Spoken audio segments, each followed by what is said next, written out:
via our live guests. I would like to welcome you to the conference Cabrilho and Beyond, Portuguese Navigators of California and Pacific.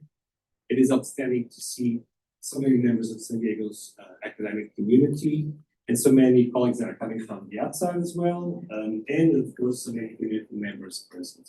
This event will take place over 3 days. Today here at San Diego State University, tomorrow we'll be at the San Diego History Center and the Maritime Museum in the afternoon. And Saturday will be at the Cabrilho National Monuments. I'll be thanking them too. But I would like to start our conference by reading our land acknowledgements. For millennia, the Kumeyaay people have been a part of this island. This land they've been a part of this land. This land has nourished, healed, protected, and embraced them for many generations in a relationship of balance and harmony. As members of the San Diego State community, we acknowledge this legacy. We promote this balance and harmony. We find inspiration from this land, the land of the Kumeyaay. I believe this land acknowledgement is particularly important in an event that addresses the first navigations of the early modern navigations and first contacts of Europeans and indigenous communities in the region. Evidently, there is no history of those navigations without the history of the indigenous populations. So with no further ado, I want to invite the CSU President, Professor Adela Torre, to give her opening remarks. We are extremely happy to have her here with us today.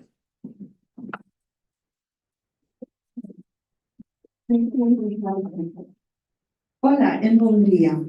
I'm really happy to be here this morning and for the SCSU to be able to host this conference. I have a whole list of people that I need to acknowledge because this would not have been possible without these individuals. I'd first like to begin by acknowledging the support of the Portuguese Republic, represented here by Consul-General in San Francisco, Filipe Ramalheira, Honorary Consul of Portugal in San Diego, Hidalmiro da Rosa, and the representative of the Portuguese Embassy in the U.S., Colonel Luis Cardosa. I'd also like to thank the supporters who have made the conference possible.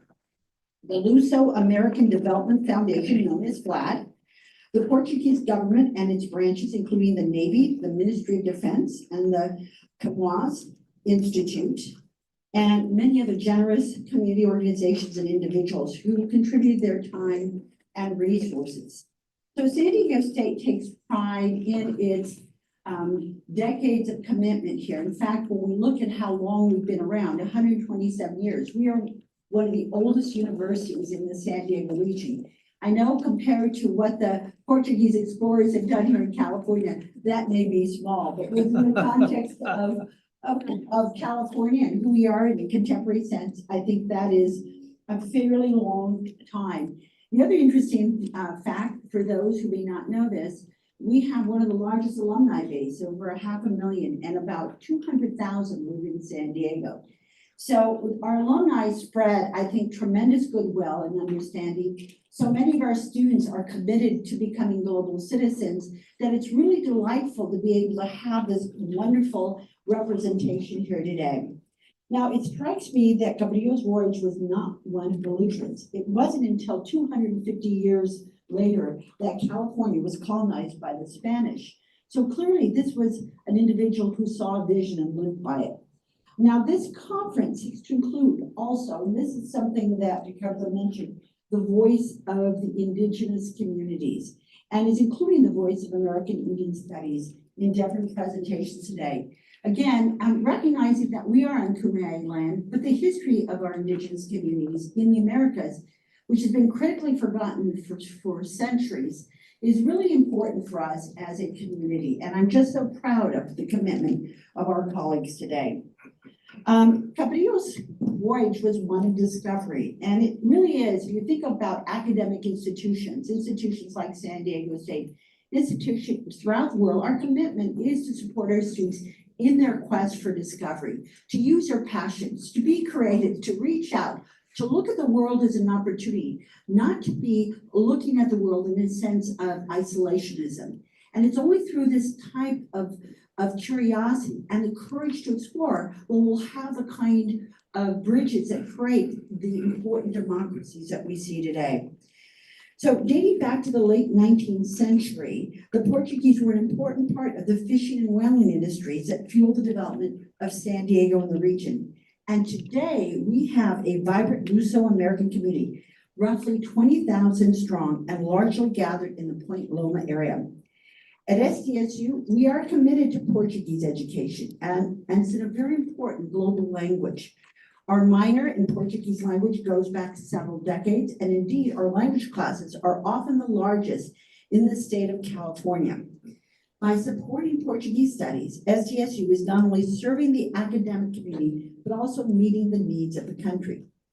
The US federal government considers Portuguese a language of critical need. It is the most widely spoken language in the Southern Hemisphere and the 5th most spoken language in the world.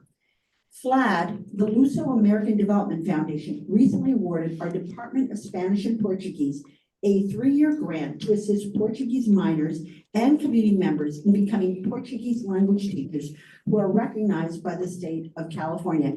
I should say this is such a wonderful opportunity because many immersion programs have become fundamental to the education of California and have had huge impacts. I think back about when my daughters were small, I put them in the first Spanish immersion program at Long Beach Unified, and it was life-changing in terms of their career trajectories. And just imagine if we could have Portuguese immersion courses for our students here in San Diego, what an impact it would have. Individuals could study throughout the world, could participate in international trade agreements in Brazil or in Europe or in Africa, because there are a number of countries where Portuguese is spoken in Africa as well. So in my mind, this is a tremendous opportunity. In addition, at SDSU, we have our Boehner Stifel Center for Brazilian Studies and a new major in Brazilian Studies.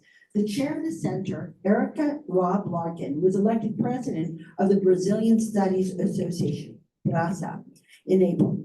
International interdisciplinary group of nearly 1,000 scholars who support and promote the study in Brazil. And we have a number of faculty doing work in Brazil, some in our own physical structures here. What was interesting is about 7 years ago, I brought together a number of faculty doing work in Brazil, and they were in every single college of the university. So from engineering to languages to health, there was a deep commitment in this area.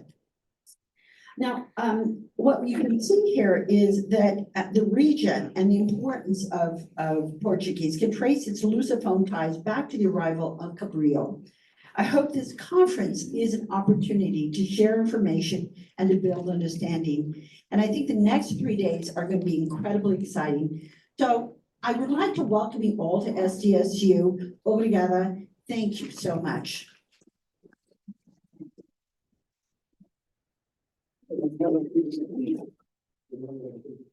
Thank you. Thank you, President Adela de la Torre, for your kind words. I now invite the Dean of the College of Arts and Letters, Professor Todd Butler, to give opening remarks.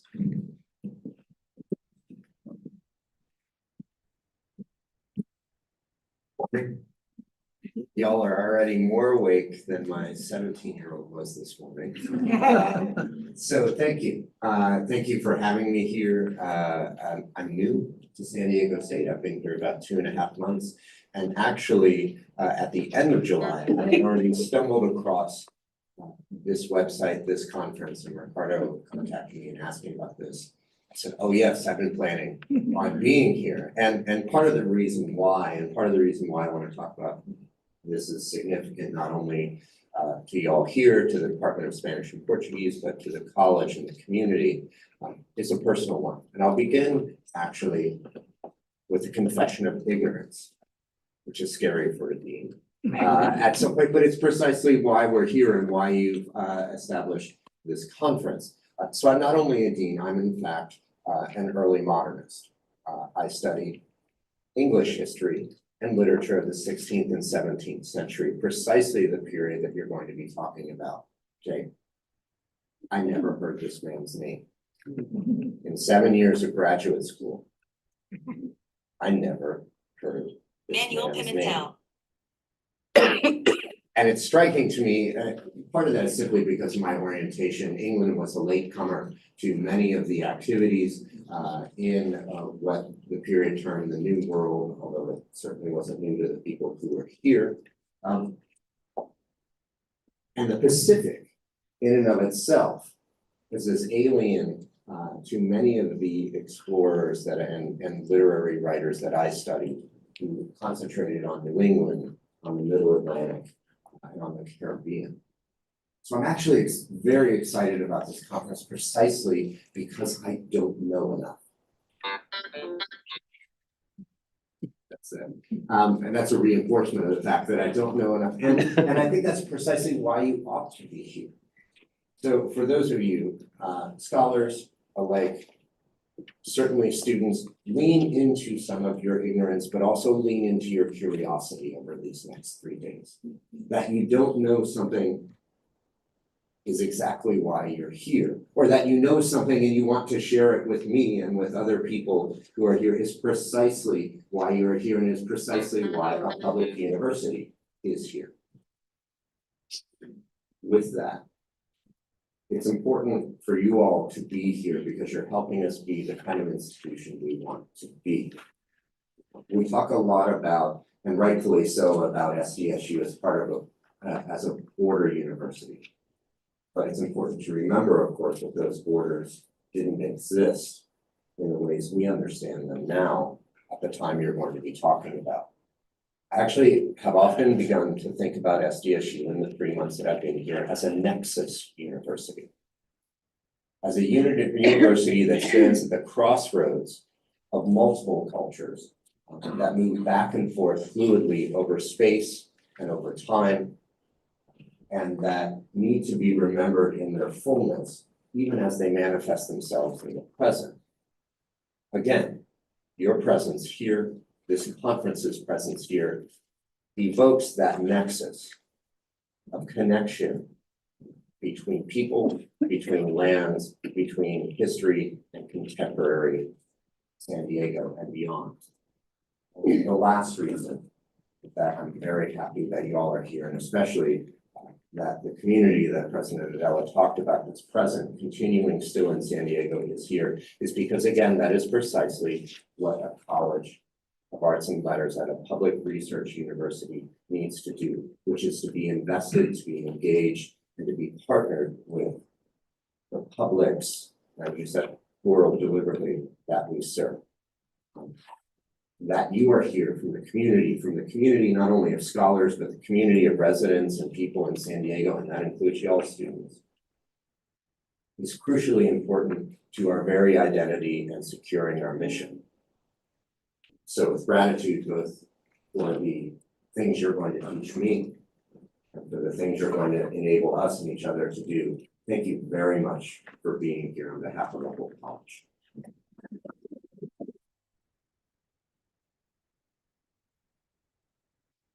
Public for addressing our event and for your presence here. You are also very welcome to San Diego and to our College of Arts and Letters. I want to invite Consul-General of Portugal in San Francisco. He has literally arrived this week in California. I heard that his bags are still to be unpacked because we will sequester him from San Francisco out to San Diego very often and very fast. So bem-vindo. Please. Here's the mic.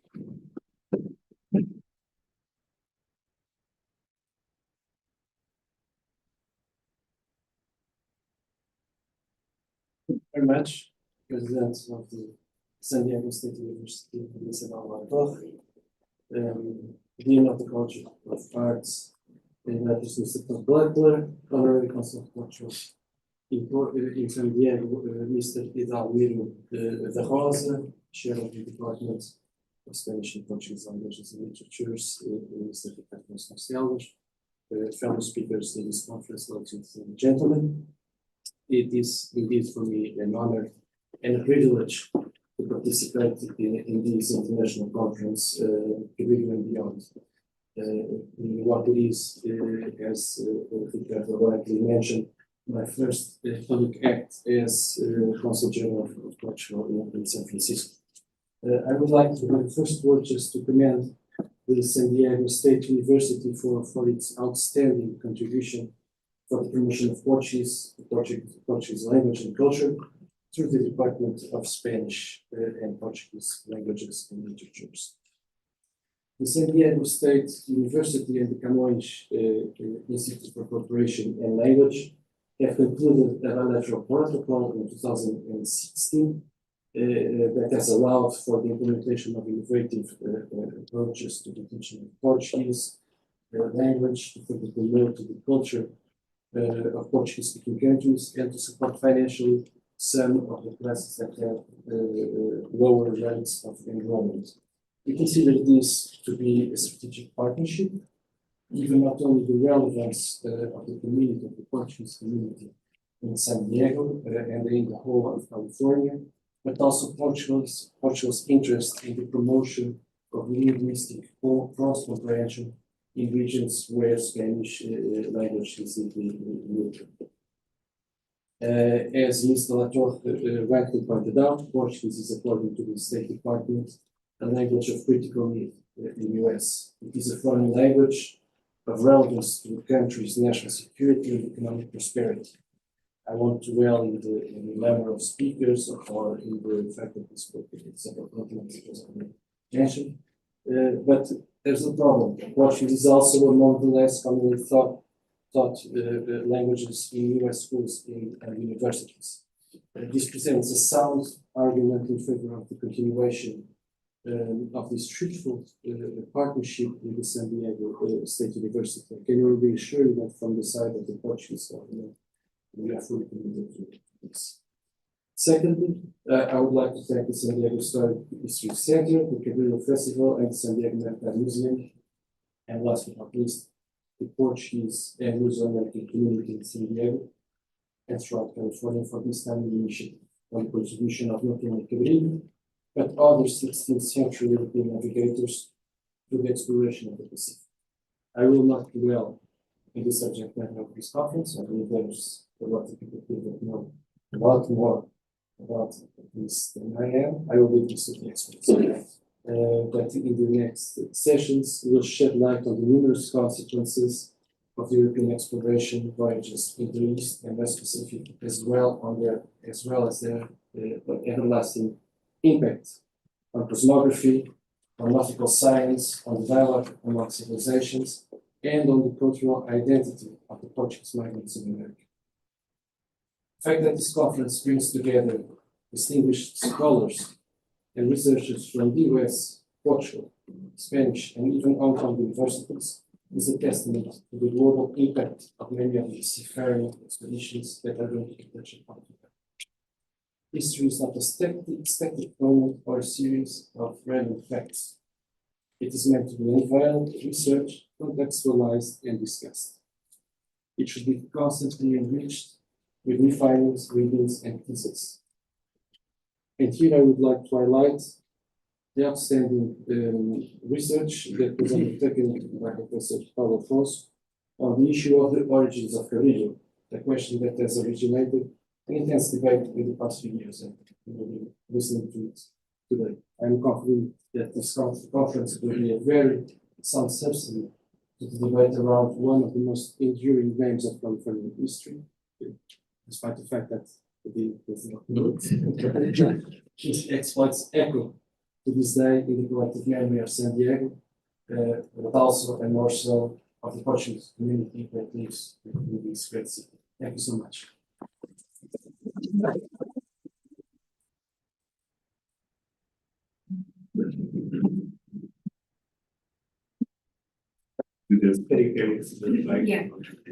Obrigado, Sr. Consul, pelas palavras e pela sua presença.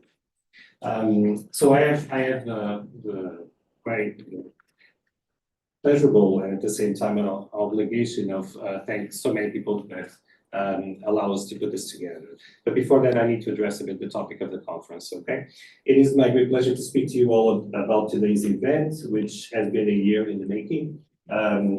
And I speak as Portuguese Program Director and as the Chair of the Department of Spanish and Portuguese. And it's really good that I get to do it with both hats, because I do believe that this both advances the mission of the Portuguese minors, but seriously advances the mission of all of our Spanish programs. Our department is mostly focused on research and teaching in languages, literature and cultures, cultural studies. Anyway, it is with great pleasure then that we have also a conference on the history of Spanish and Portuguese navigations in the region.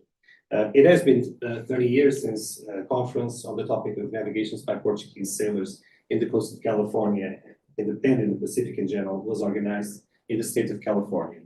The Portuguese and the Pacific at the University of California, Santa Barbara, visiting the areas really.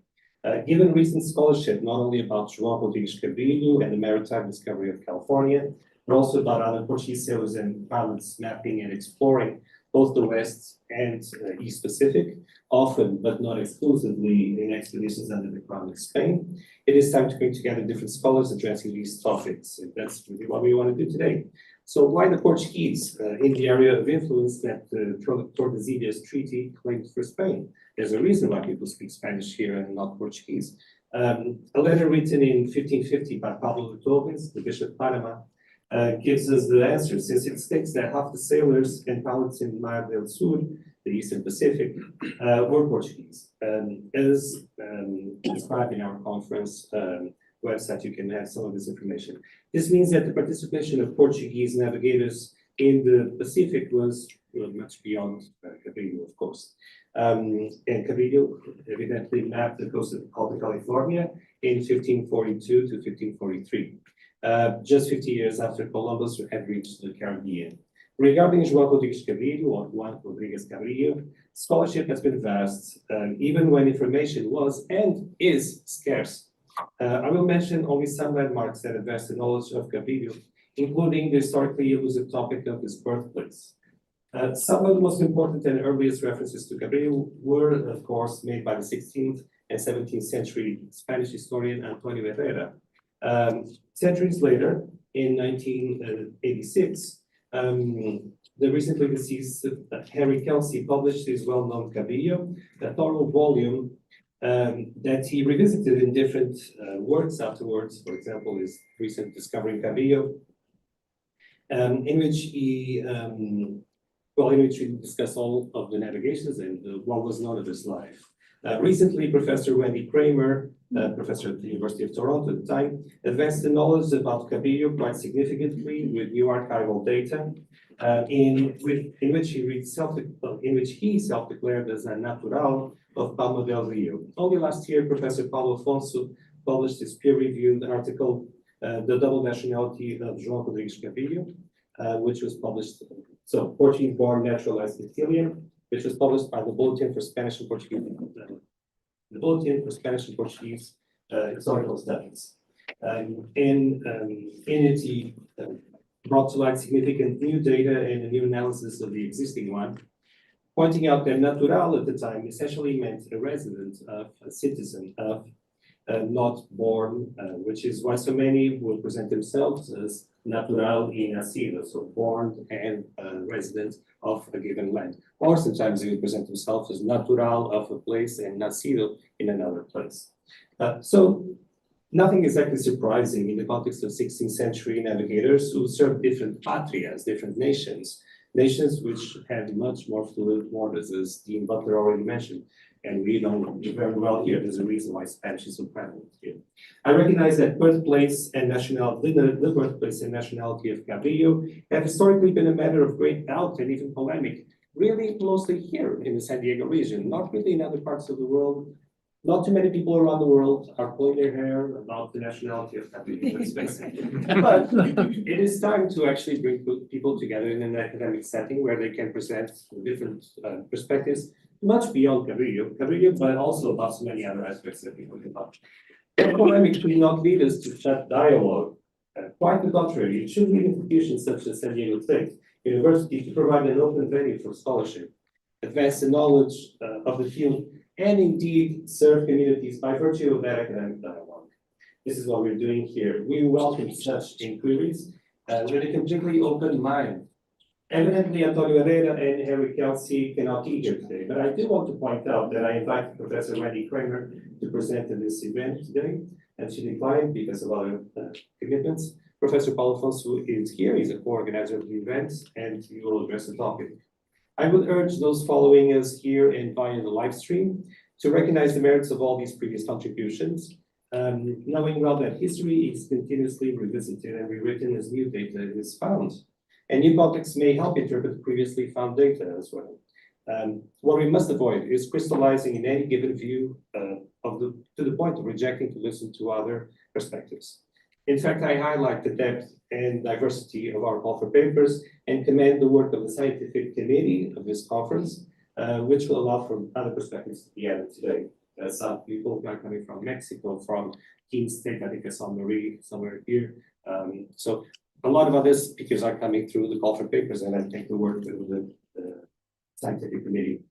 But very much beyond the conference seeks to also to discuss less known histories, such as the remarkable story of the Afro-Portuguese pilot Lope Martin de Lagos voyages, or the life and navigations of Isabel Barreto, the first woman admiral of the Pacific. If you think about it, the first pilot, an Afro-Portuguese pilot at that period of time, and a woman admiral, that there is a lot of story to be told if you think of the 16th century and what being a ship meant.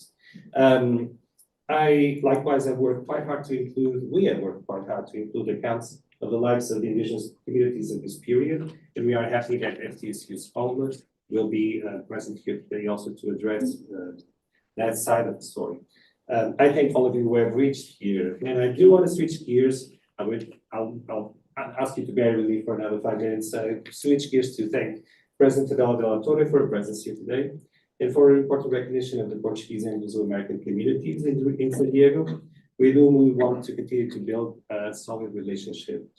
Rest assured that the Department of Spanish and Portuguese will continue, Portuguese language and literature, will continue advancing the knowledge of those languages, the second and third most spoken languages in the United States, the second and third most spoken languages in the West. We will continue to teach them, not as foreign languages. Our work is highly, but as global languages and languages that are languages of the United States, which of course does not have an official language, as you know. Spanish is very much a language of the United States. Spanish is the second largest Spanish-speaking country in the world. Let's remember that too. And so when we teach Spanish in our department, we teach it as a language that is local, a language that is global as well. And we teach Portuguese essentially as a global language and a second language because our communities are smaller as Portuguese speakers here, but are very sizable, both heritage speakers of Portuguese and the heritage of Portuguese immigrants, and also a very young immigrant community from Brazil in San Diego, which is quite sizable. And so we want to reach out to all of those. So we'll continue doing this work. And by the same token, those who learn Spanish and Portuguese as second or third languages know well that when you learn a new language, indeed the world becomes a new world to you. And boy, do we need a new world. One that doesn't have so much isolation, right? I appreciate the presence of our Dean of the College of Arts and Letters, and I'll be very brief to say, don't worry, this costs $2,000. College of Arts and Letters, because of the generosity of so many here present today. But I also really want you to know that this part of the department will continue working to bring the community further in. Consul Filipe Ramalheira, please know that San Diego community is one of the most welcoming communities you'll find in the United States, and I felt always at home since I first arrived 11 years ago. So, final thank yous. There are several people to thank for their efforts in organizing this event. Of course, it has been a great pleasure to prepare this conference with Professor Paulo, whose energy, enthusiasm, and determination, as well as his groundbreaking research, were crucial to envision this conference. Almeida, the honorary consul of Portugal in San Diego, brought his years of experience with all things Cabrilho and brought the community in. Duarte Pinheiro at Berkeley, he cannot be here today because of other commitments in his campus, but he has been a very even-keeled external viewer of our development here and helped us structure everything. And finally, I should say that at points, João de Rosa, who was here, was our unofficial 5th member of the organizing committee, and we give you a great thanks for that. So, Nancy Gutierrez from the Department of Spanish and Portuguese has been doing a remarkable work from name tags to live streaming, and I really appreciate someone who came in 3 months ago. They're speaking up so much. At the college level, in Butler, you should know that Ginger Shoulders is our amazing Cal webmaster that has put together a terrific website. And Leslie Riley, who I think I saw here a while ago, our communications and marketing officer, also did an outstanding work. Also for the department, I should mention Juliana's work. And at the library, Mariano, Rebecca Williamson, and João Arendano's office were extraordinary. It does take a village, so be patient. Already thinking of our Friday banquet, which is hosted at Naval Base Park Loma, because the captain was very amiable and opened the door for us. I know a lot of people worked on this, and so I thank Patty Camacho and Barbara Osaka for jumping on board and preparing an event through the Cabrilho Festival. I'd like to thank the scientific committee, Professor Antonio Onésimo Teotónio Almeida from Paulo University, Jerome de Wolf from Berkeley, João Paulo Oliveira Costa, who's also here from the Nova de Lisboa University, Professor Paulo Afonso from the American River College, Maria de Graça Ventura from the University of Lisbon, Commandant Jorge Simil Matos from the Naval School in Lisbon, and Professor Renato Chiamitaro from the University Autónoma of Ciudad de Mexico, UNAM. Besides the goodwill and professionalism of so many, there are there was actual philanthropy that has to thank you so much. I will start by thanking the major support of the Luso-American Development Foundation, which has always been keen on supporting both the community and academic development.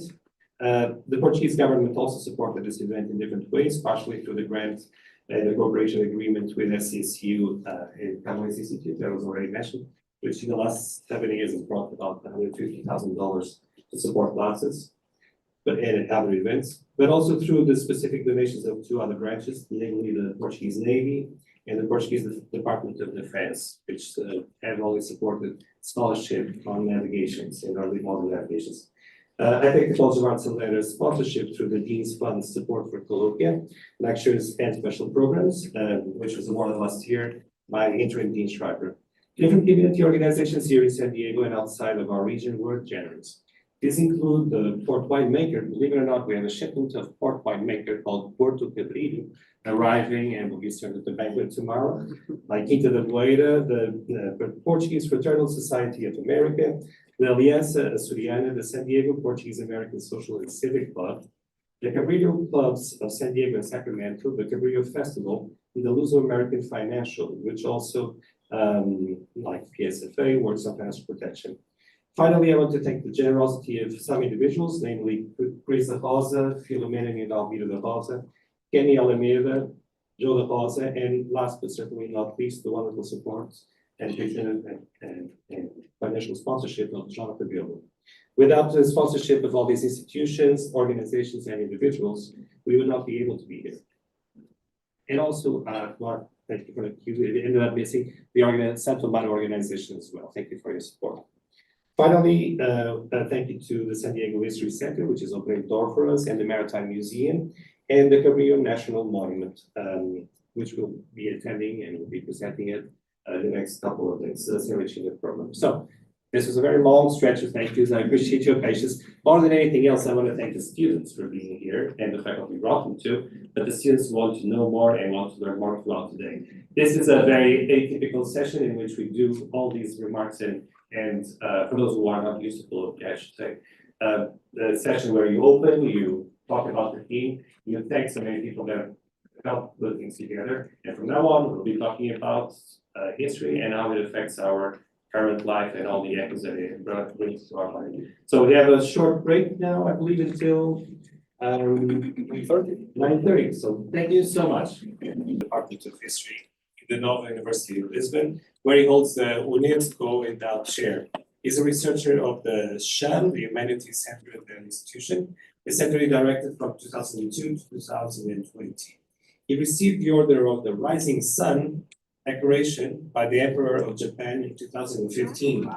João Paulo Oliveira Costa is a member of the Portuguese Navy Academy and the president of the scientific committee in the project História da Marinha Portuguesa, the Portuguese Navy history. He has been a visiting professor and guest speaker in dozens and dozens of universities worldwide.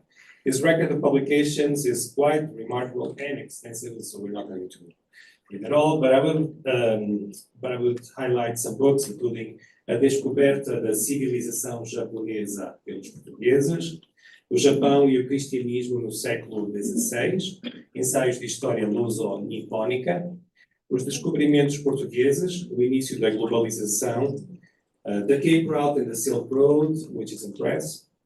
In 2022, he published the voluminous Portugal na História, Uma Identidade, which actually I have there, I'll flash it for you in a second, and in which he revisits many of the cultural symbols of the country, establishing dialogues between history and cultural production of all sorts.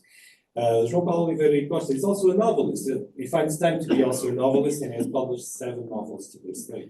I don't know where you find your time, and I would like to know, but maybe you can add that as a footnote in your presentation. But we are extremely happy to have you here because it really enriches our audience. Thank you.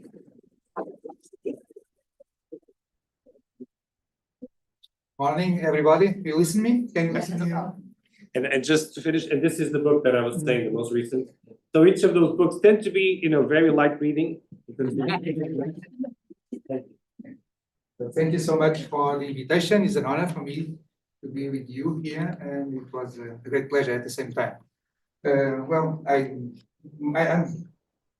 My hobby is history. My job is history. That's why I have time, because when I'm in holidays, I'm taking photos for my classes. When I'm in the classes, I'm taking pleasure for making history. So that's why, and I sleep not much. So those things together help me to write a lot. So I'm here not to speak about Cabrilho, but about what happened before. So I just will send open the travels and open what happened in history before this area of the world was came into interaction with what was at the time a growing globalized world. Now, at the beginning, when the Portuguese navigations and then the Castilian navigations started 600 years ago, the world was scattered in different civilizations and groups that have no knowledge of each other. And it's that globalization that I want to speak with you about. The title I gave it is The Discovery of the Blue Planet. It's something that I enjoy. The idea, and that is much connected with the travel of the great expedition that was organized by Magellan and was ended by Elcano from 1519 to 1522. Because it was not because of that expedition that mankind was aware that the Earth is a round planet. They knew before, but it was but they achieved 2 major discoveries. 3. First is that there was a connection between this new world that the Europeans had noticed and the Asians had noticed that didn't know before, which is America, and that it was possible to cross to go in that direction to accede to Asian ports by the discovery of the Strait of Magellan. Then the major discovery was the conscience that finally mankind got, or part of mankind got, about the Pacific Ocean. Of course, that Pacific Ocean was navigated because most of the islands were already populated. But no, any of those cultures, peoples who had in Eastern Island, in Hawaii, wherever, any of them had a map of the whole Pacific Ocean. So people lived in Pacific Ocean, but it was not aware of the global picture of that ocean where they were, and the first time that the dimension of the Pacific Ocean was perceived by any man, and consequently, for the first time, mankind was able to perceive also the dimension of Earth as a planet. Those were the achievements, and finally, that expedition, that's how I end this conference and this in the title, and that was the first time that for sure, those of mankind that were aware of what is this planet realized that against all the ideas, theories that existed before, the surface of Earth is not majority of land, but of water. And so for the first time, if I will draw this map is the first map that has the Pacific Ocean. It was made in 1529 by a Portuguese, Diogo Ribeiro. And if I would give it to a child, because we with adults we don't use colors in the map, and we don't color draw, but the children do it. If I would give this to a child and please put make blue of all what is water, he will find that it looks blue, the whole of the map. So that's my point. But where do I move? Where do I move the here? No. Do I go to the next one? Okay. Okay. So first, very short notice.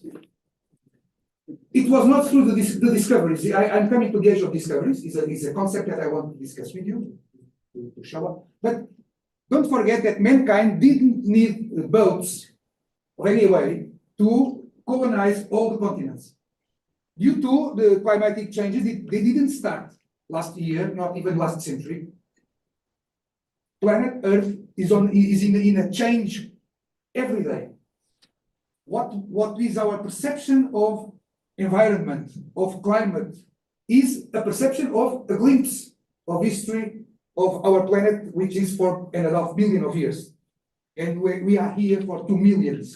And our mankind for the sapiens for 300,000 years. The farmers for just 10,000, 12,000 years. So we are just a glimpse. And we suppose that we're perceiving what is the planet now. We are perceiving what is the planet in this very teeny moment. And so, and only so.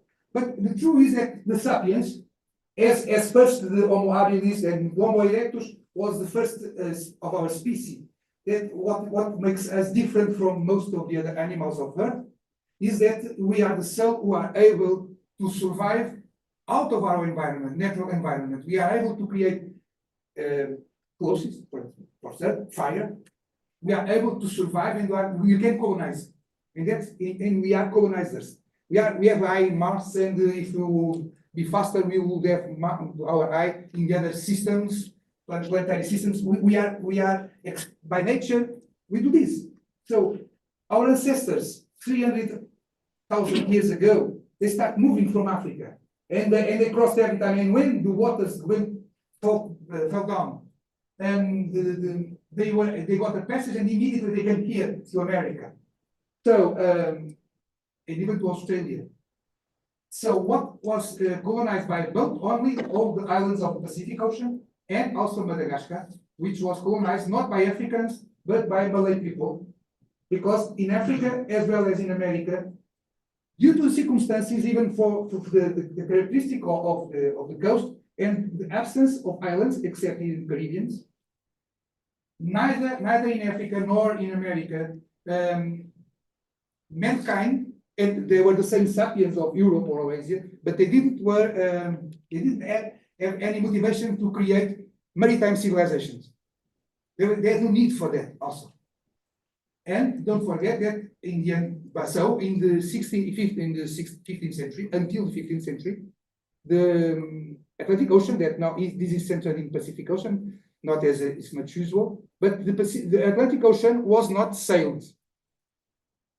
And so it was a kind of a wall that avoided the global communication of mankind. These are some of them. This is a medieval Arabic map. This is a medieval Christian map, and this is another idea of thinking. Geography was a mess, including also some religious ideas like the paradise with Adam and Eve. I don't know, and the snake, of course, and the serpent and the apple, everything is there. So this is the paradise believed as part of Earth, because it was in the Bible like that. So, and don't forget that Columbus in this Earth voyage, he went down to what is nowadays Venezuela and Colombia, looking exactly for the paradise, because it was supposed that it was the partings of Eurasia. So, and don't forget, this is very important. Until the beginning of the navigations of the Portuguese and then of the Iberians as a whole, no human being anywhere in the world was aware of the world. Nobody. Don't forget don't forget that here, even just coming to America, don't forget that the peoples who were settled here had no idea of the Aztecs. And the Aztecs had no idea of the Incas. And for sure that people was living here had no idea of the tribes that existed in the east coast of the American continent. So in America, almost people was isolated. People on the forests of nowadays Brazil, they didn't know each other. And in Africa the same. The sole area that was more or less globalized was Eurasia, with North Africa, so north of Sahara Desert. But all the rest were small entities that were separated and that also Eurasians didn't know very well. And even despite, for example, in Europe, Europeans had a large consumption of spices coming from Asia and of silk and of many other Asian products. The first Portuguese who arrived there in 1498, they were believing that the Indians were Christian and not Hindu. And they went to a Hindu temple and they prayed to Our Lady, told by the Indians, it was the lady of them and not the lady of us, Mary. But well, this is the problem of these times. And they prayed because they were sure that they had to be Christians, despite those saints had teeth out of the mouth and they have 4 or 6 arms, what was strange, but they should be Christian. So this is the knowledge that even in an area that there were always contacts through over millennia, the knowledge was so important. And finally, to say something, you know, I'm going to use here, and I use always, I am an expert in the age of discoveries. Nowadays, there is some dispute about that, or there's some criticism. Oh, in the criticism, first time I went to Japan, and well, you say that we discovered us. No, we knew that we existed. It's okay, I know that we knew that we existed, but we didn't know. And more important, you discovered us. When people say that discovery is an European-centered idea, that person must be racist for sure. Because that people is not able to realize that every people that came to be discovered by the Portuguese, and exactly in the very moment, discovered the Portuguese themselves. So discovery age is an age of encounter of mankind, not an encounter of colonization. It came later, but at that moment, what happened actually was that there was an encounter, and we have lots of reports about it. Lots of reports of the surprise. I just give one, just for example, because it happened in different, to understand how this was very impressive to every part. When the first Portuguese arrived to West Africa, so it is nowadays Senegal, Guinea, Bissau, Guinea, Conakry, most of the people who lived there had never seen an European. And so we have reports saying that the people of the Jalofo kingdom was spitting in the hands of the Portuguese and trying to see if they were painted because they had never seen a white person. 100 years later, when the Jesuits arrived to the court of the Japanese warlord, Oda Nobunaga, they were bringing an African slave. And Nobunaga also thought that African should be a painted man because he had never seen a person with black skin. So this was a surprise. This was discovery. Everybody discovery everything. And so discoveries is not an European pattern, is a worldwide pattern. It is how mankind as a whole evolved. Obviously that the process was led by Europeans. That's another thing. Always that Europeans colonized. But that is a second moment. Speaking about discoveries is not speaking about the discovery of the Europeans, because which were, it's one of the things that I think funny. In Europe, we can speak in Portuguese history, we've found it many times. When we are speaking about exotic. Exotic is the other. So exotics are, well, the Africans, the Americans, the Asians. But the most exotic of that time were the Portuguese. Because Portuguese were exotic everywhere where they arrived. That's why we have Nambambiombo, for example, in Japan. But that is another story. So, but we come to the question, why the Portuguese started this navigation that will globalize the world? And the first matter is to understand that European civilization, due to the climatic conditions and a lot of conditions that were existed was the civilization that was in better conditions to do it. Because it had achieved a certain development, that was the development adequate for that climate, for that circumstances. For example, the production of factories of wool clothes. It was impossible to imagine to create, even if they have ships, to create wool tissues in Amazonia or in Africa. But with the creation of those kind of factories pushed a lot of developments in technological speaking. So Europe had conditions that the other countries did not, but despite to be so adequate, because if a Portuguese would fall by chance unexpectedly in Amazon forest, you would be eaten by the first animal that appeared. So they were able to date their space, not to the other species. Everybody was, the sapiens is a very our species. We are very easy to accommodate to all. We have people in Arctic. They are so they are so developed as the people who live in the skyscraper in New York. But all the intelligence that we have is scattered just to survive in so cold, and so frozen climate. And nobody is going to do a skyscraper in the Arctic. It will not work. So the Europe had the best chances. I could teach that in a semester, not in a half an hour. And what is important is that the Iberia is in the southwest corner of Europe, and Portugal is in the Atlantic facade. So is the most close to all these areas, and at the same time is what is most. Europe was in a kind of civil war, European civil war for centuries. But being here, Portugal had two important things.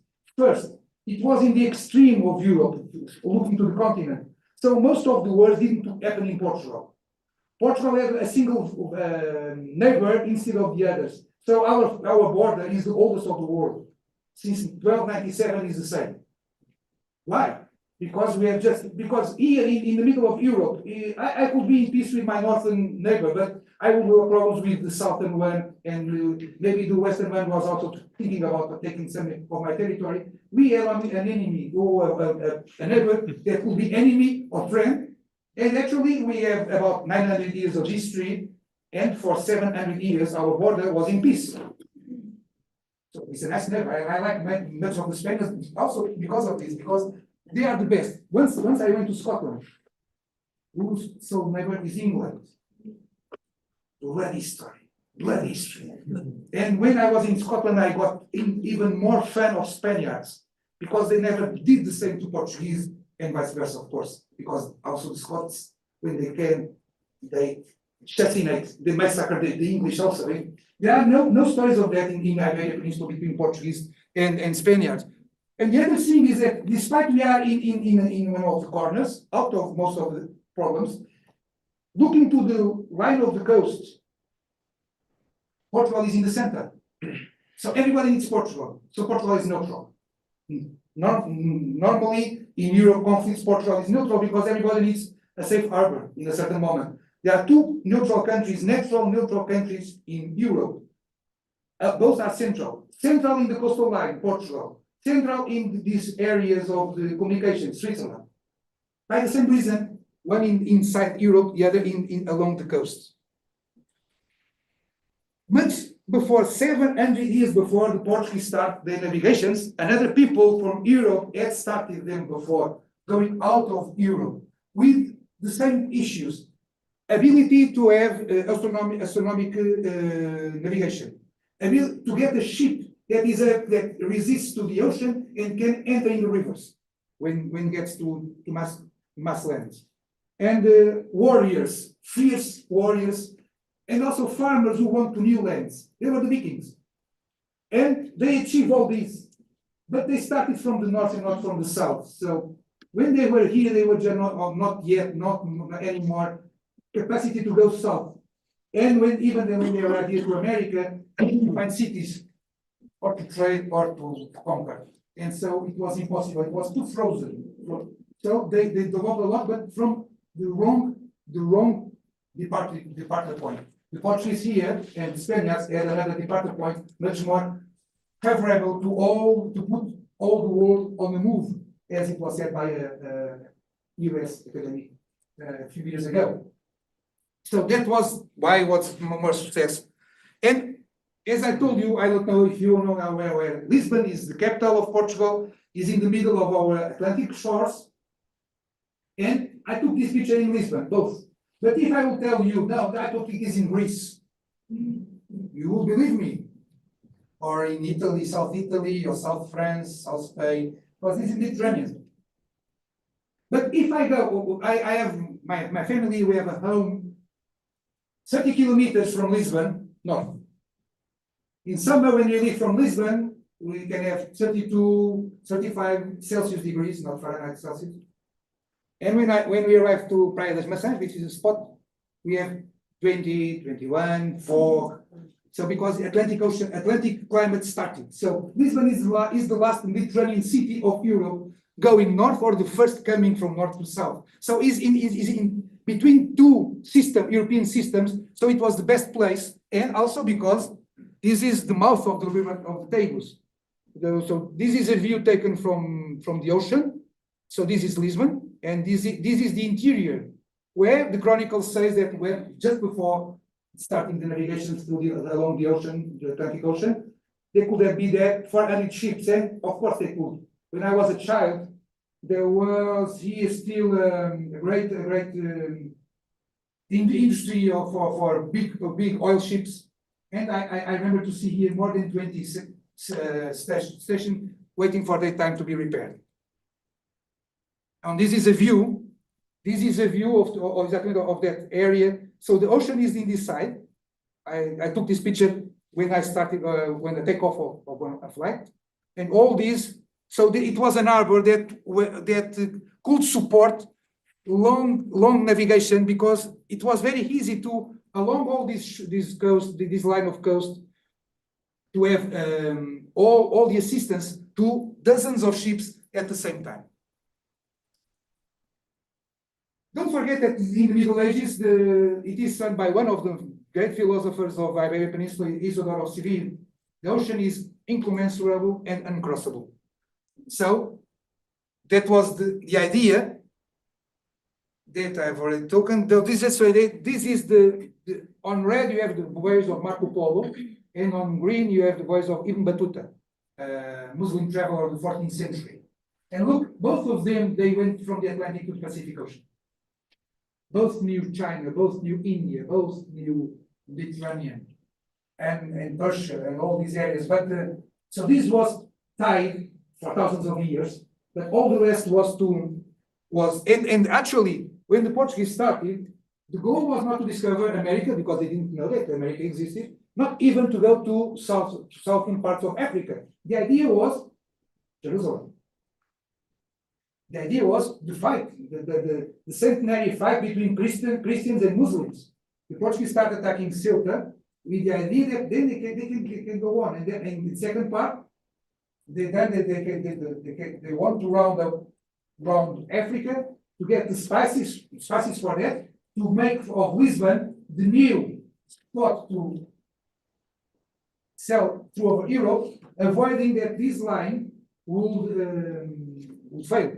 Which was because it was from here that almost spices came from India and from Southeast Asia through across the Red Sea to Alexandria and Cairo, and from there to Venice. And Venice was the Christian port where the contact with the Muslims. And this was a fight also between Lisbon and Venice that the Dutch at the end won.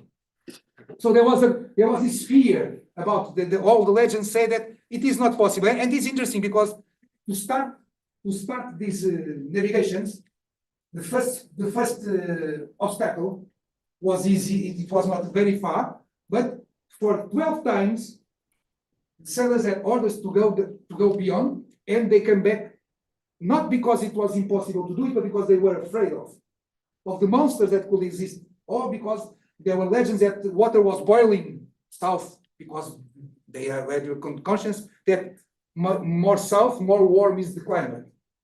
And actually, they see the wave, in distance, they saw the waves, and they confund the waves with boiling water. When we are afraid of something, it's easy to make the confusion. And so we can say that this was the most important of the trips because it was a victory over fear. After that one, nevermore, the sailors said, we don't want to go because we are afraid. They can say, we have no food enough.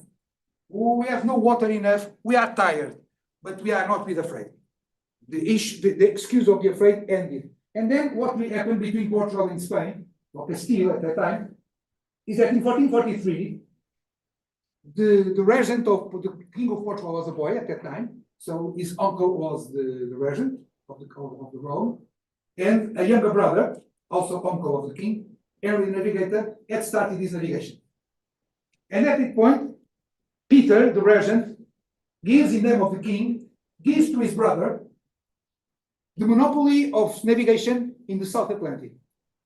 And you can say, okay, it's a donation.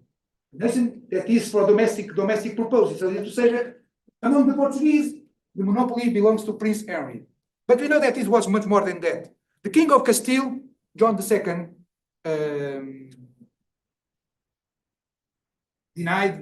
didn't accept this issue because the ships of Henry the Navigator also took possession of all the Castilians or Italians who tried to go south. So it was not just donation, but also proclamation of possession, which was confirmed actually by the Pope 12 years later. What happened? A new king, John II of Castile, was fiercely defender of the Castilian interests. Henry IV was a weak king, and it was the best king of Castile for the Portuguese. During those 20 years he reigned, from 1454 1474, he was a weak king, so the Castile was in a kind of civil war, and Henry IV was married with a sister of the King of Portugal. So they were brothers-in-law.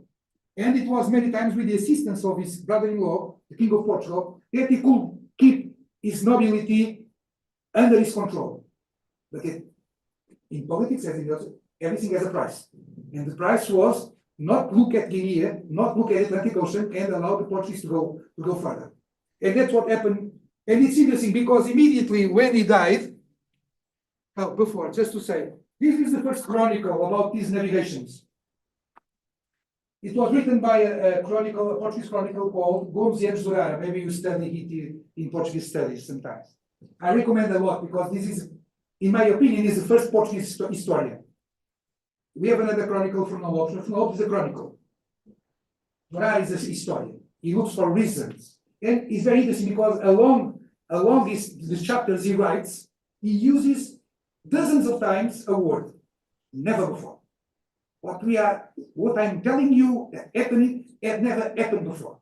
And this never is a signal of a revolution.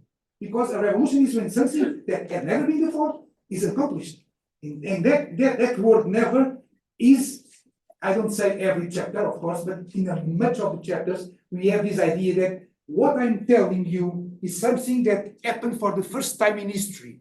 And so I don't know if he was theoretically he was conscious of that, but in practice, in the way he wrote, he was conscious of it.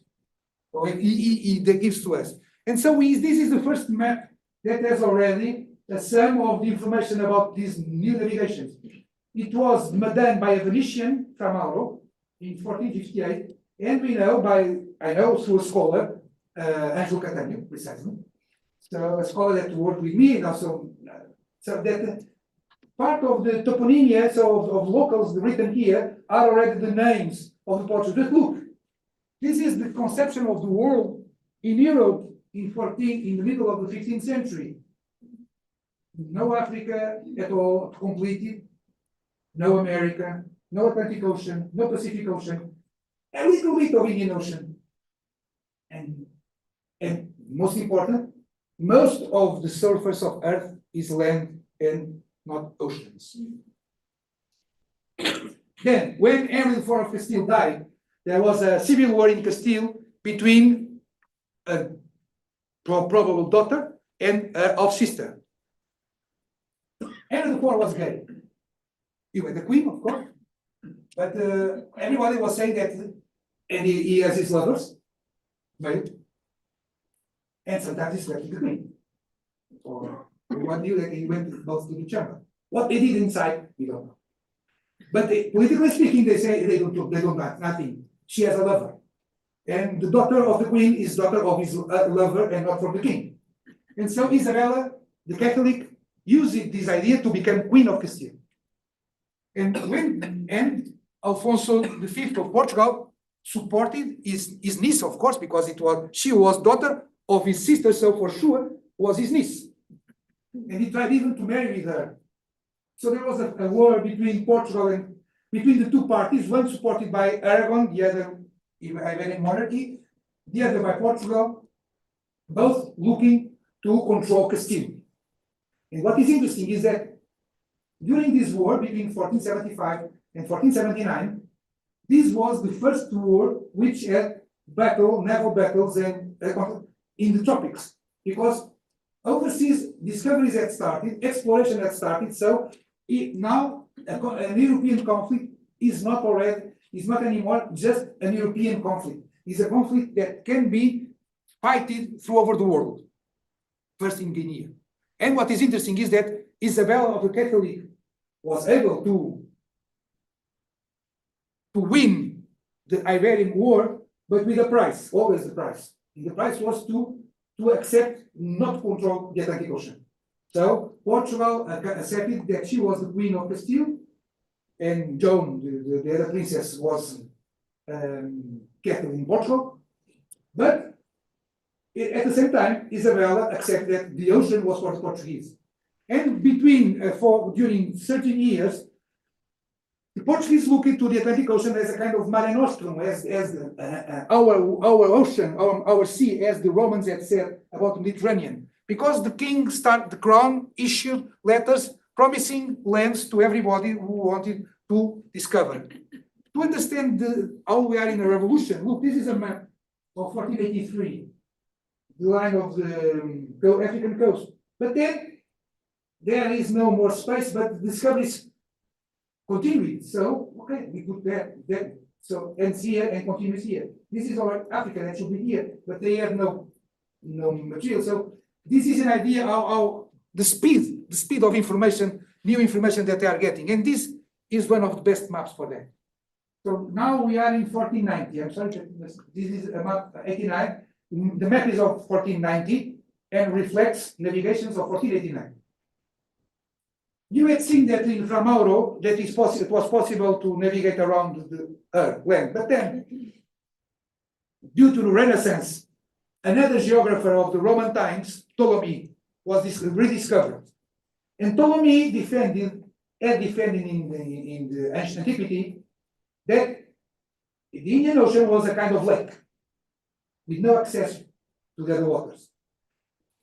And when the cartographer started to project this map, he was going to do an Africa that was locating the access to the Indian Ocean. But we are in the time of revolution. And in 1488, Bartolomeu Dias was the captain of an expedition that found and crossed beyond the Cape, Good Cape. And so the cartographer must open the gates, must open the passage. And this is revolution. Because this is the way how a map was planned, and a map had to be done not as it had been planned, but how new data imposed. And then we have Columbus. Not even a semester will be enough to try to understand who was Columbus. But two things he was. He was a great sailor, and he was a determined person. And Isabella Catholic understood that with Columbus she could go back to the ocean. Isabel of Castile, when we think about Spain, is one of the heroines of Spain. In these days, much lady, she was married to Ferdinand the Catholic, who was King of Aragon. And more or less, I think almost us have the idea that the man of the home was she. She wasn't. Who was under control of everything was Ferdinand. For example, and the best example is this one. In 1492, after the conquest of Granada and the expelling of the last Muslim kingdom from Iberian Peninsula, the Catholic kings expelled also the Jews. The decree expelling the Jews from Aragon was signed only by Ferdinand.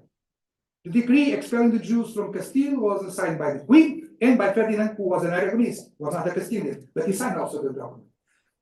Until 1492, Castile was becoming a department of the great burning power in West Mediterranean, which was Aragon, because the king of Aragon was already king of Naples in Italy, king of Sicily, king of Sardinia. So it was the great hegemon of the West Atlantic, and Castile was without anything, and suddenly this guy offers them chance, and she accepted the chance, and the coming of Columbus to the American continent was the burning of the great Spain, as we have known later, as it was the great power where sun never set, because it was due this, and of course that in this moment the Atlantic Ocean stopped to be a Mare Nostrum of the Portuguese, but they came to an understanding, mutual understanding, and the Treaty of Tordesillas in 1494 made possible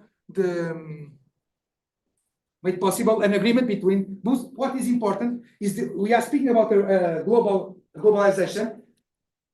Obviously, that these two powers, Iberian powers, were not able to conquer and control all the world, obviously. But for anyway, is the same. Is the very first time in history that two powers divided exactly all the world into parts of influence. With the idea that if I arrive here, I respect. If I arrive here, I respect what is the influence of the others. Then the Portuguese also sailed to India, and they got the idea of what was the amplitude of the Atlantic Ocean, especially the South Atlantic. And for the first time in 1502, we have a kind of planisphere. There is quite a difference from the previous maps I showed you. This was done in 1502, in the fall of 1502 in Lisbon. We know it was in the fall because it has already the St. Helena Island, whose news about its existence arrived to Lisbon in September 1502. And the map has a name, it's the map of Cantino. Cantino is not a cartographer, he's a spy. Because there was a policy of a certain secrecy by the Portuguese crown. But the Duke of Ferrara was very curious about what was the world, and he commissioned a spy to get him a map. And that we have a letter of Alberto Cantino reporting that, yes, I bought it and you have it. And these are interesting because the rivals of the Portuguese were Venice, 100 kilometers from Ferrara, and the Venetians never saw this map. So it's true that in Lisbon, the secrecy system failed, but then Duke of Ferrara saw the map but kept it. So the secrecy concerning the rivals functioned at the same time. So what we have new here, for the first time we have the shape of the Atlantic Ocean. And for the first time we have India as a peninsula. And we have the Indian Ocean. But we keep not having an overview of America, despite we have a good view of Africa. And we have not Japan, for example, and we have not the Pacific Ocean. We are in a way. Another concept, very quickly, to show. This is what we nowadays say the Silk Roads. And this is the idea of the Silk Roads presented by China 10 years ago. Coming back. What nobody says except me and my colleagues is that what happened in 1498 was the opening of a new circuit of the Silk Roads, and Lisbon became one of the most important bases of the Silk Roads. Why I'm saying so? Because the idea that mostly we have that the Portuguese were there to get spices. Yes, they went for spices, but they discovered that there was much more in these markets than spices. And very quickly, because the Muslims were able to keep also the Red Sea route more or less in function, is that the Portuguese ships were very big and they could carry not only spices but a lot of other things What were the things that in camels through these routes were not very easy to carry, like porcelain? Because through this route they could sell them here broken porcelain, but good porcelain should be difficult. Porcelain comes good. Even now we find many cargoes of porcelain in sunk ships, and they are still most is intact, because in the ships it is different. So porcelains, animals, ivory, carpets, silk tissues, cotton tissues, all these came, and all from Europe, from Lisbon, it was dispersed through over Europe. This painting is called the Garden of Delights. It's one of my favorites, but that's my problem. It was painted by Jerónimo Bosch, and nowadays it's in Madrid, in Museo del Prado. Why? Well, I could spend also a semester about it, but let's not focus here. We have the creation. Then we have and we have here what is man with all the horrors that mankind can make. And we have two hypotheses. Everybody is naked here. Sometimes that being naked is already lust, and this lust comes to this. There is another interpretation that I prefer. This is not lust. This is mankind without the original sin, without the serpent convincing Adam and Eve to eat the apple. And so everybody is happy. Naked, of course, because in paradise first they were naked. There is nothing. There isn't a lust kiss. There is nothing. They just are naked and in harmony. And as this man lived in the same street where was the Portuguese factory in Antwerp, look at about 10% of the people we see here are Africans and not Caucasians. Here, and all together, and we have pairs of white woman with black man, or the opposite. Everybody's in peace. That is. But what is it? Creation? And look here, unicorns.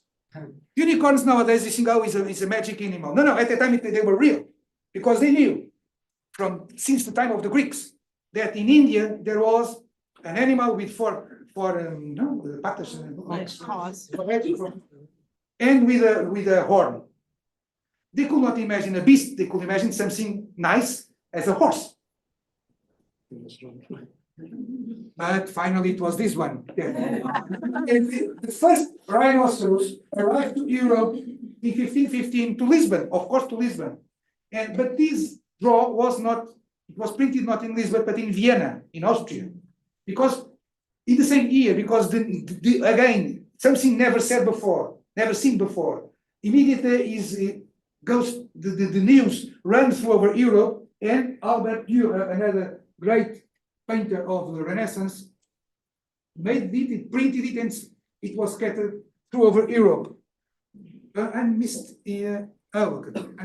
just to say that last year I was in Milano, and in a church, in a fresco from 1512, we have this representation of the Noah Ark. And look again here. This is we have not fantastic animals here. We have all the normal animals. Among the more normal animals in 1512, from an European perspective, still unicorn was a real animal. And then they disappeared because of that, the beast that came with the draw of Dürer. Just to show how I'm speaking about the Silk Roads. Okay, look, this is in Japan, the Silk Roads, and I told you that is in both directions. For news, things in new.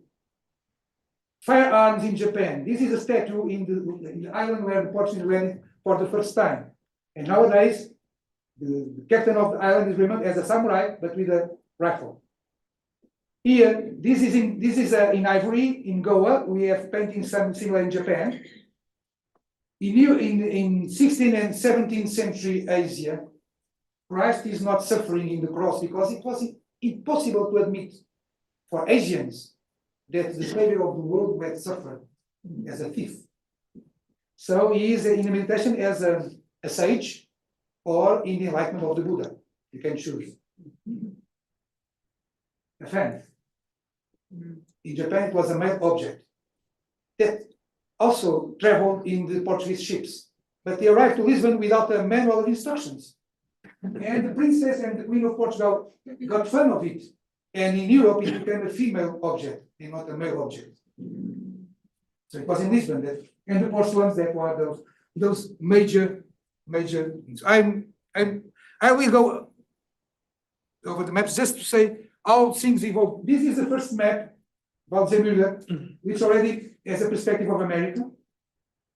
But then 1 year later, we have this one where the new world is only South America, because if you see, Asia keeps going here, and what is North America is imagined in this map still like the far east of Asia. I will go, I have no time. So then Balboa, as we know, crossed the eastern of Panama and realized that America was not, so he could not go there. So they had a question is where they knew that the Treaty of Tordesillas was here, but as the world is round, it had to continue. Where was it here? And that was the last dispute. I have not much time to go on of this. Just remember that in 1516, this is still the map. So in 1516, Europeans are not able yet to make a world with the Pacific Ocean. And at that time, Magellan was serving the Portuguese crown in Asia. So he was aware of half of the world. And the question was if there was access to Asia through the West. What was a political and economic issue between Portugal and Castile? Rivalry about the islands of Nutmeg, which were here, or is the Moluccas Islands. But also a geographical dispute, because they kept all the maps until this is from 1520, is the last one where there is no Pacific Ocean, and where and here what is more, land or water, there is already a doubt, because the navigation was showing so much water, so much ocean. So Magellan took the risk of looking for the quest, and he died, but he became worldwide famous, as we know. He discovered this is the strait. The strait is not a passage, it's a Daedalus. They have to look for. They spent a month getting the right passage and the configuration of the world. And so then Elcano finished the navigation, and finally we came to this map, which is the first that represents already the Pacific Ocean. Something also that is very important, because we are in a time of in a revolution from a geographic perspective, is that look, we have the east coast of the American continent. We have not the west one, like the place where we are, because Cabrillo had not come to history yet. At this time, the Spaniards had conquered part of the Caribbean islands, and already also with the support of the Tlaxcala and all the enemies, the foe enemies of the Aztecs, had conquered Mexico. But something that is important to stress, I don't know a single conquest of territory in Africa, Asia, or America until the 19th century by the Europeans without indigenous support. I don't know one. Something that in history we must respect is that the first thing was the capacity, the ability to find allies. The best example is India. When the Portuguese arrived there, they were looking for what did want the Portuguese do. They wanted to get spices that were going in this direction and to move them to this direction. But there was someone earning money because of these trade routes that they were not interested to have a competition.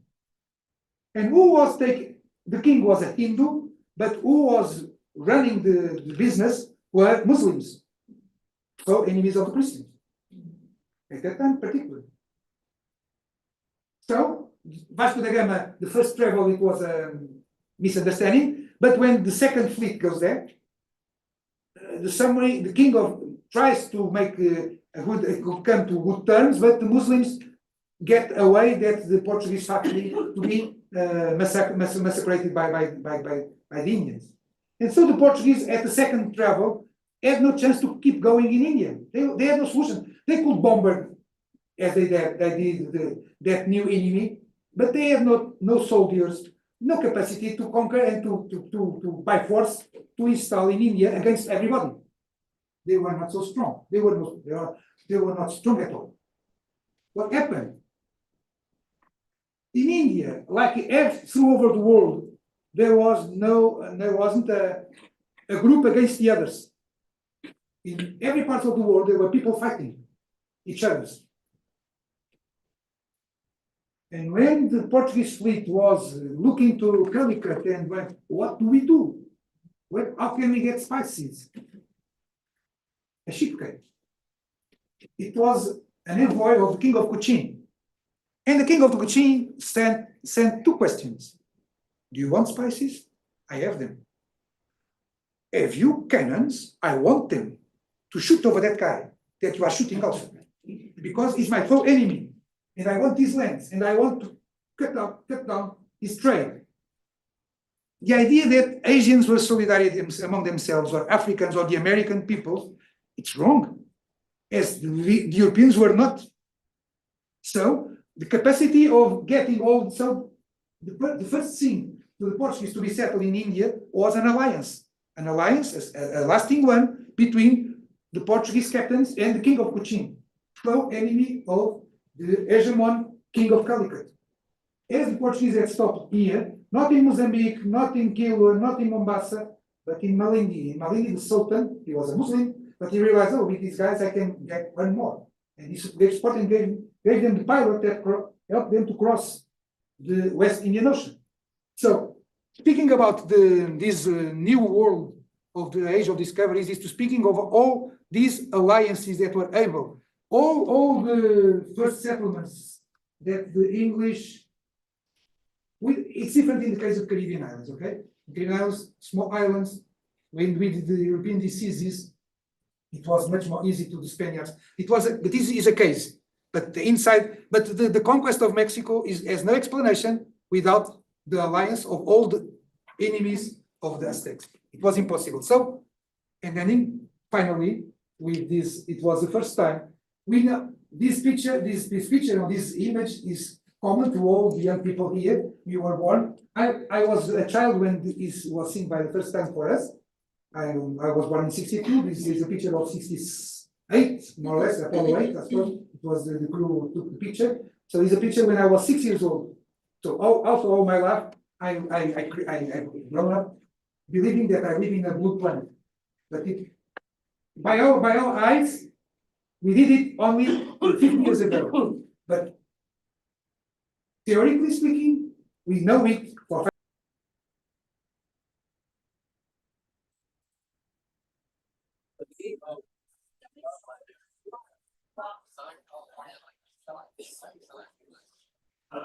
Good morning again. Good morning again. We're going to restart our talk, our conference. I'm listening to Professor Onésimo Almeida. I'm going to invite you to take a seat if you are ready to do so already.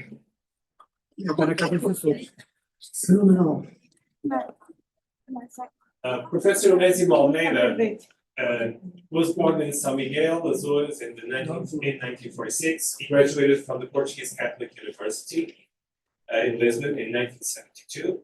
He received his MA in 1977 and PhD in 1980, both in philosophy at Brown University, Providence, Rhode Island, where he has also been teaching Portuguese cultural and intellectual history since 1975, and as a full professor since 1991.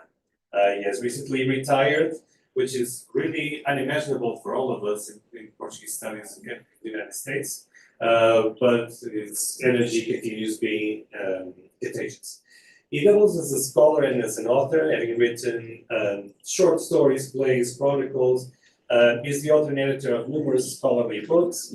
The most recent scholarly works are O Século dos Prodígios, A Ciência no Portugal da Expansão, A Obsessão da Portugalidade, Despenteando Parágrafos, Polémicas Suaves, Fernando Pessoa, ou Pessoa, Portugal e Futuro, Mínima, Azórica, etc. The list of books is really amazing. So, he also has published the second large edition of his Estudos Açorianos and Açorianidade in 2011. Professor Onésimo Almeida is decided to be one of the most relevant scholars in the field of Azorian studies in the United States as well. So I do want to encourage the students, if they want to come to this side, there are plenty of seats, so that you will spend the next session with your neck twisted. But if you want, go ahead, because we're projecting the Zoom here on the screen. And with no further ado, I'm going to give the word to Professor Onésimo Almeida. And the session will be for about half an hour or 20 minutes plus answers. And then we'll have Professor Mariano Cuesta Domingo coming in from Madrid as well. So let's do this.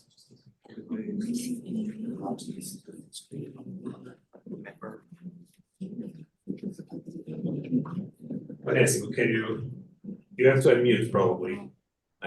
Yeah, yes, I'm following. Can you hear me? Can you hear me well? Yes. Yes. Is that okay? Can I start? Yeah, we can hear completely well. Can you see everyone in the room? Yes, I can. Yes. Perfect. That's what we wanted. Thank you. Good morning. Good morning. I was trying to look for a good angle because of the light, and it was not. I could not. On the screen, it doesn't look very good. But anyway, I'm old, so it doesn't really matter. So good morning to all of you. And I have written a text. I have some images that I will show in the end.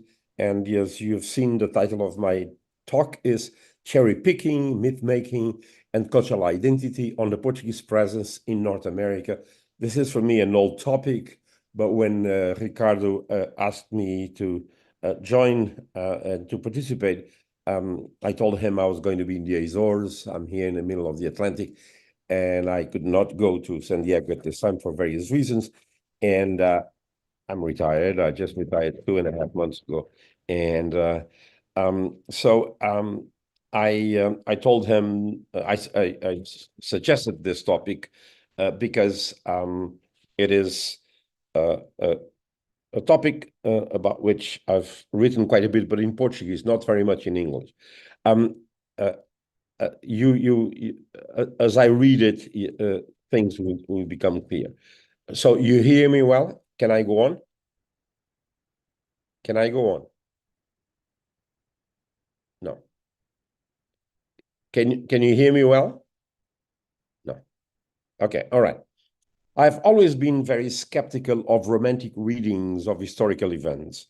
I got seriously involved in criticizing the madness defended by my neighbor in Rhode Island, Manuel Luciano, doctor, in defense of his lover. The term is his, the Dighton Rock, as proof that the Portuguese were the first to arrive in the US. The rock, adorned with some illegible inscriptions, has been known since the 17th century. It was extracted from the Taunton River and is now at the small Dighton Rock Museum in Dighton, Massachusetts. Interestingly, Luciano da Silva was not even careful to distinguish between the first arrivals and the first European arrivals in the US. For him, only the Portuguese counted. We were the first to arrive in the Americas, period. In my long experience in the diaspora, I learned that people need myths. And if the Portuguese in Portugal have, throughout history, and like any other people, created their myths, diaspora communities feel particularly pressured to find heroes who can counterbalance the negative judgment they often feel when confronted with the Anglo-American world. Proving to the Americans that we were the ones who got here before them, or that we played a preponderant role in the formation of the country, is a powerful temptation. I'll focus in particular on the Dighton Rock, but it seems important to me to tell a story here about the historical figure of American independence, as it is particularly relevant to the to how the creation of historical myths work. I'm referring to Peter Francisco, a hero of the American independence. His place of birth is not known for certain. There are several theories, including a Portuguese one. George Monteiro, my colleague at Brown, who unfortunately passed away some years ago, published a long and rigorous article in the American Folklore Review, raising serious doubts about its historical consistency. One day, Edmund Diniz, who was a district attorney in Bristol County, Mass, to which New Bedford and Fall River belong, told me how, in the early 1960s, he solved the problem. The Portuguese needed an emblematic figure who would help them acquire some respect in the American community, and he called the descendants of Peter Francisco, asking them if they knew that their ancestor was Portuguese. For them, this was news. But the plan held further intrigue. Diniz invited family members to take part in a session to present the Peter Francisco Award to the great Portuguese-American writer John dos Passos, and the prize would be presented by none other than President Kennedy. And Peter Francisco's family had to be present. Obviously, the family accepted, and from then on, they considered themselves to be of Portuguese descent. When the newspapers published the news and some Hispanic leaders contacted Edmund Diniz protesting against his unfounded claims about the independence heroes of Portuguese ancestry, Diniz told me that he replied, "Don't come to me, ask the family."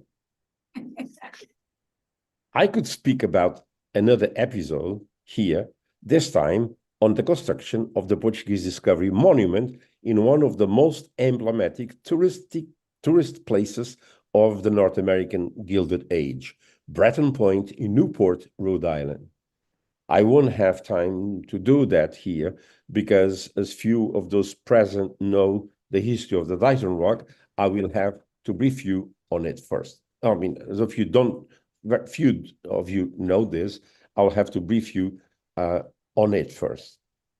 So a boulder along Massachusetts Taunton River with inscriptions dating back to at least the 17th century has been the object of protracted controversy due to several ethnic groups attributing their authorship to their respective ancestors, French, English, Vikings.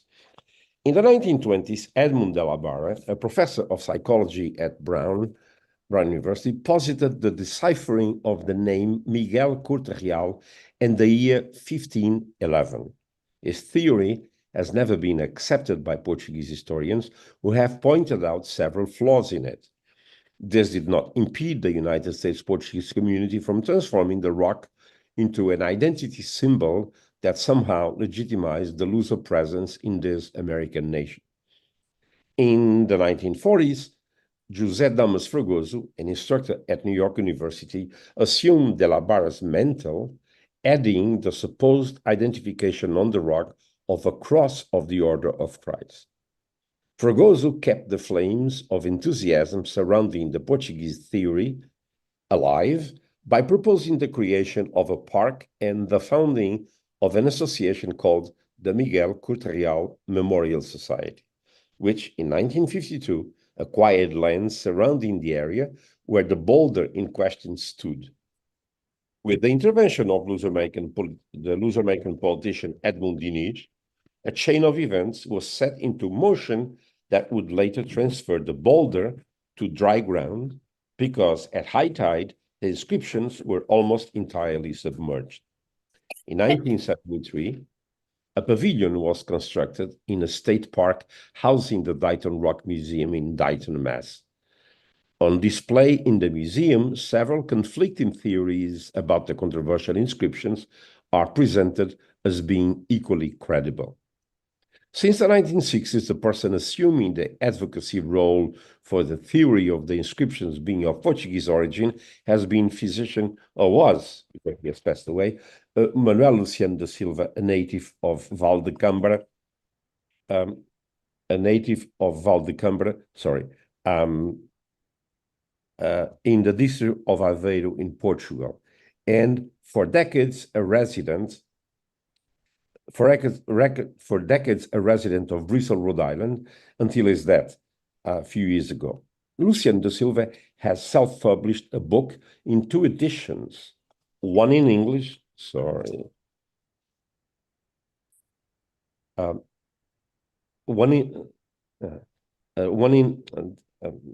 two editions, one in English, the other in Portuguese, staunchly defending the above-cited thesis and proposing the possible identification on the rock of yet 2 more crosses of the Order of Christ. Over the years, Luciano da Silva has made countless public presentations before an array of organizations, almost exclusively community-based, often hurling invectives against American and Portuguese historians for not accepting the Portuguese theory. The publications that provide a platform for this proposition belong to the general interest sector, magazines and large newspapers, primarily Portuguese.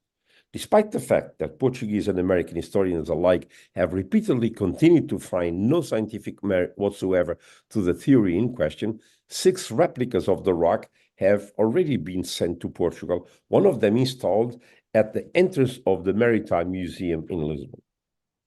In his nationalistic zeal, Luciano da Silva adopted blatantly dogmatic attitudes to the point of having gone so far as to propose at times that the Assembly of the Republic of Portugal decree that the Portuguese discovered America.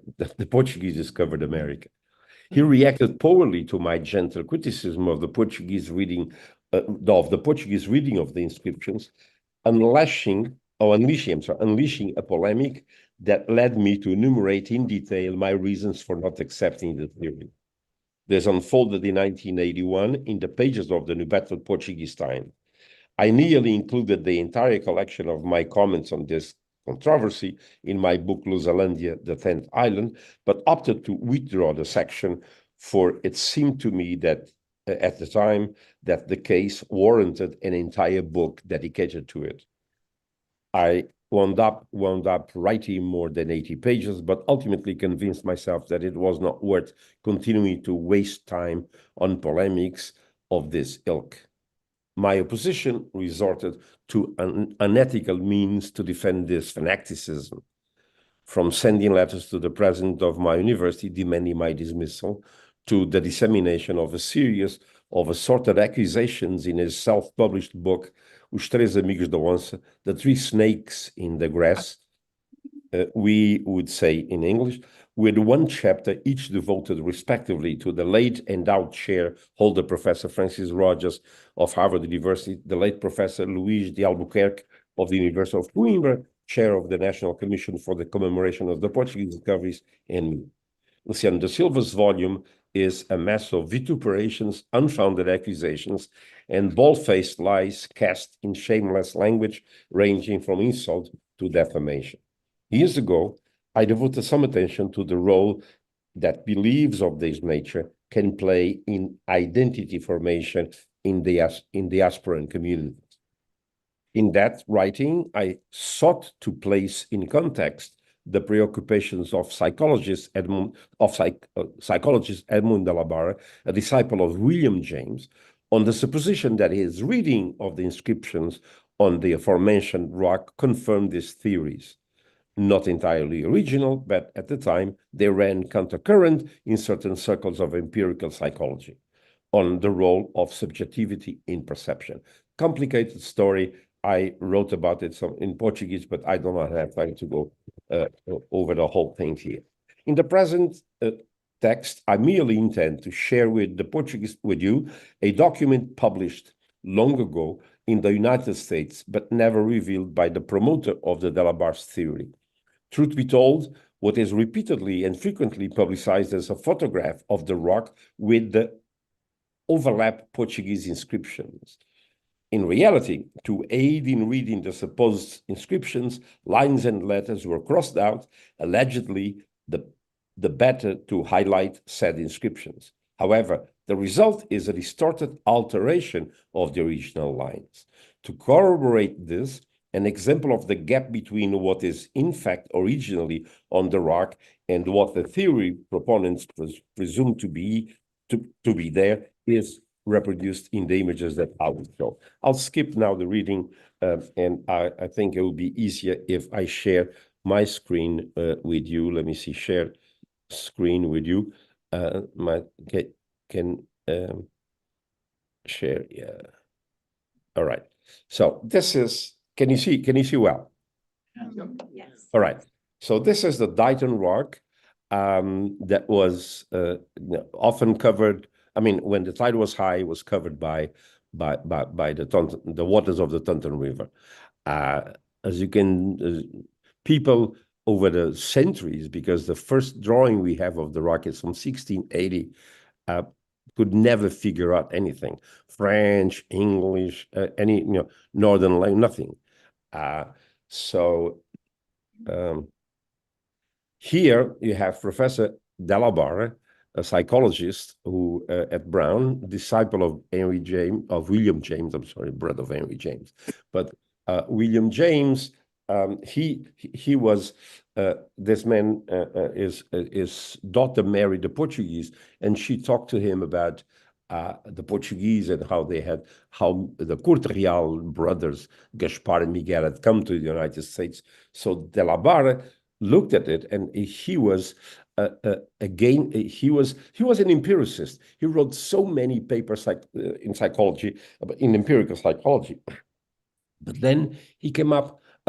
He started doubting about the naive empiricism, because he was, and rightly so, aware of the fact that often, very, very commonly, people look at things and see what's in their mind and not what's out there. So he found this case very intriguing and interesting to support this theory, and said, look, the Norwegians read Norwegian stuff there.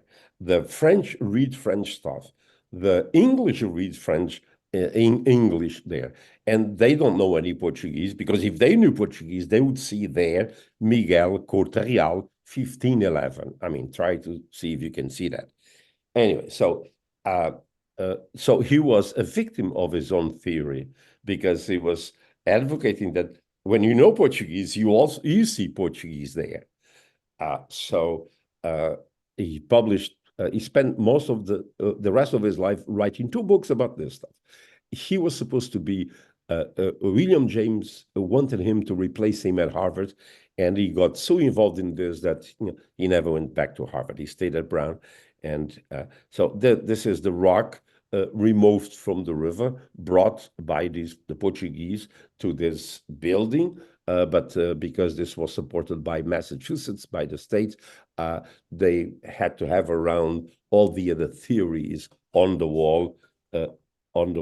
But the only person who cared about this was Luciano da Silva, who had the key of the museum, and he tried to publicize this as much as he could. Look, this is De la Barre.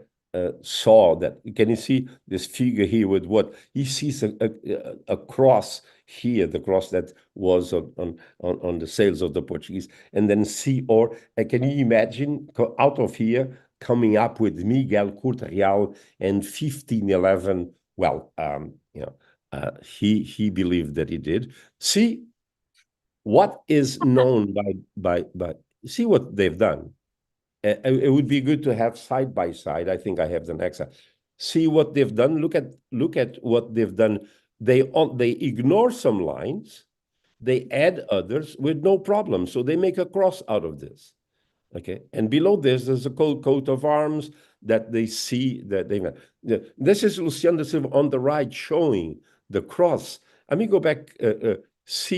Go back. See what they're doing. I mean, just stretching lines, adding, cutting, illuminating was not convenient, and finding there things that aren't there at all. See, they started seeing 2 coats of arms, 3 crosses, And when in my polemics with De Silva, I said, well, if you find a few more crosses, maybe this is a cemetery.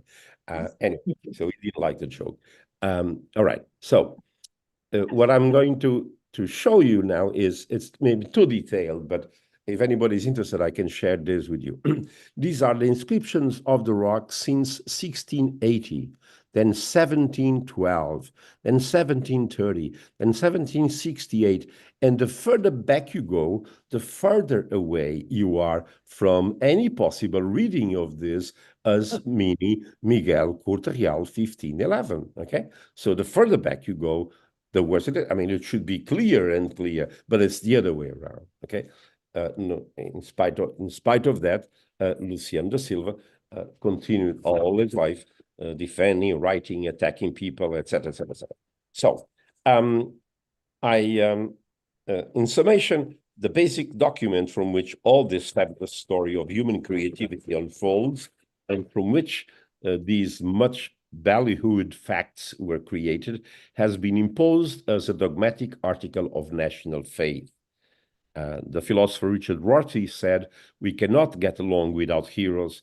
We need mountain peaks to look up towards. We need to tell ourselves detailed stories about the mighty dead in order to make our hopes of surpassing them concrete. This case is a telling example of this community need. These stories that I have told here, I hope, illustrate well the difference between the thinking of historians who are attached to the facts, the value of empirical evidence, and that of large part of the public that disdains the facts and gives more importance to what preserves and promotes their image as individuals, and also the image of the community to which they belong. Of course, I'm not claiming that historians should not be listened to. I'm simply reminding historians that often they are not listened to for reasons that transcend history. Let me see if I go back to video. And I'm done. Let me see if I can. Click stop sharing. Yeah.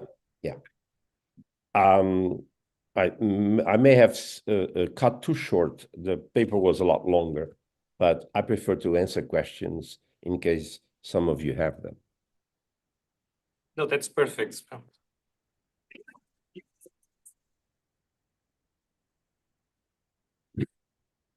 Hey, Onésimo, I want to ask first, can you hear us well? Yes, I can hear you very, very well. There's always a bit of a seance in this. We are always wondering if anyone from the beyond can hear us in these sessions. So I want to open the space for questions to Professor Onésimo Almeida, starting at students. Well, don't have to be students, but starting with anyone who wants to ask questions.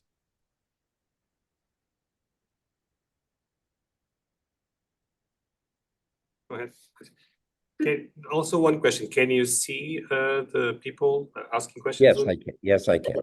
Yes, I can. I can see the room very well. I can even clearly see the faces.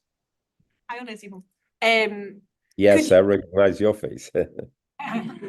I am very fascinated by the notion that that's the center of your talk, that the use of this rock to validate the Portuguese American identity, and the need to be first, this need to claim some sort of validity in the present based on some remote ancestor's possible, graffiti on a rock in the past. And so I was hoping we could discuss a little more that need for the validation in the present, in this case using falsified, lines.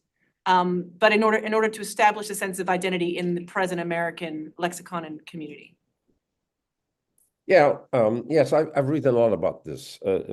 It's every group looks to the past and identifies positive things. Nobody wants to identify with negative things. Everybody is a descendant from the Mayflower.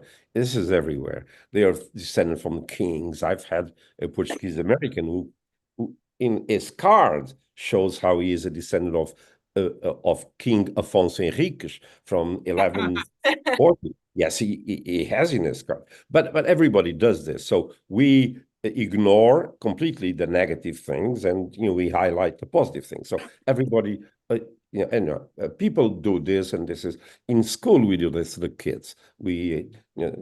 Every country tries to forget about the negative aspects of history. You must need a positive image of yourself and a positive image of a community. So this is a natural thing that everybody, not just the Portuguese, do. So you have to imagine, think of the Portuguese immigrants, Catholics, ignorant, illiterate, coming from poor people, coming from the Azores, mostly in the late 1800s, late 1700s and 1800s, going to America and being ostracized, being put down by English and all this. And a few of them knew some history and said, wait, before you were here navigating these seas, we were here before you. So this is, you have to understand this. They were saying, look, long before you were navigating, we were doing this. You guys were pirates.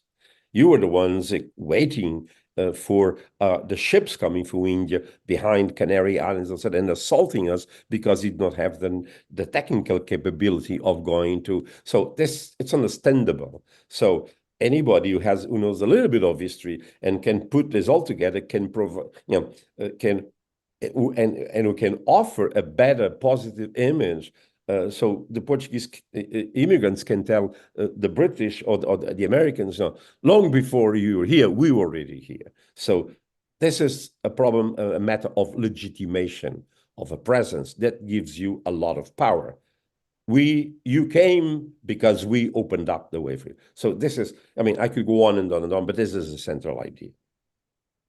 And this gives a lot of power to the people who believe in this. It's a strong argument. Yes. Okay, I know Professor Cuesta Domingo is already in line, but I do have two people wanting to ask questions, so I'll ask for everyone's patience. Please go ahead, Marie, and then then afterwards, Marie. That Boston was the first to arrive at Newfoundland in the 1500s, and so it makes me. I don't think you can hear. You can I cannot hear. No, I cannot hear. Yeah. So the microphones for Zoom are the ones that have the green light. So if you ask from here, you will. Please come through. Thank you. Thank you. It's very high tech. Right behind you. Oh, I think it And is. right here. That one there. Right here. So you think I should stand right here? Yeah.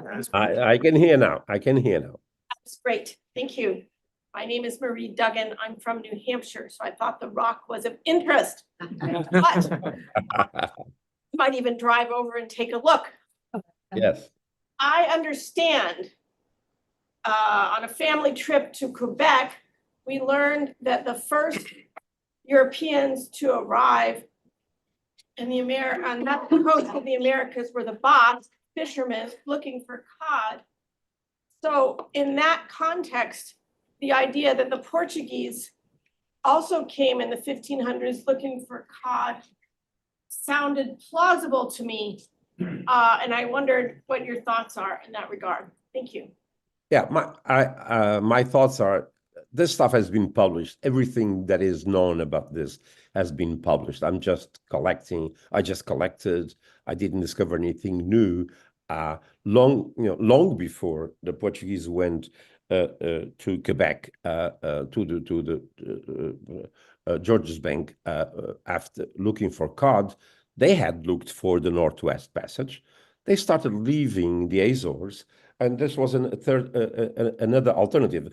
Columbus was an alternative, looking for India via the west, because along the coast of Africa was too long, too costly, too many people died. So he proposed, since the world was round, and the Portuguese knew the world was round, given lots of talks in the US, and not only in the US, I've given in Europe, and the same story. People think that King John II rejected the Columbus proposal because he believed the world was round and the Portuguese thought the world was flat. No, the Portuguese had a very close to the exact measurement of the earth, and they knew the earth was round. The question was, Columbus had his figures wrong, the earth was too small, and he thought that he could go to the west in 2 weeks. This is all clear, all historians know about this. So the question was not going to the west because it was round against the Portuguese thinking that he could not go because it was flat. But there was another alternative. The alternative was going up because the world was round. The world was round, going up to the northwest and looking for northwest passage, going during the spring when the ice started melting. So they started leaving the Azores from 1450s on, and this is how the westernmost islands of the Azores, Flores and Corvo, were discovered on the way back. So they kept going there.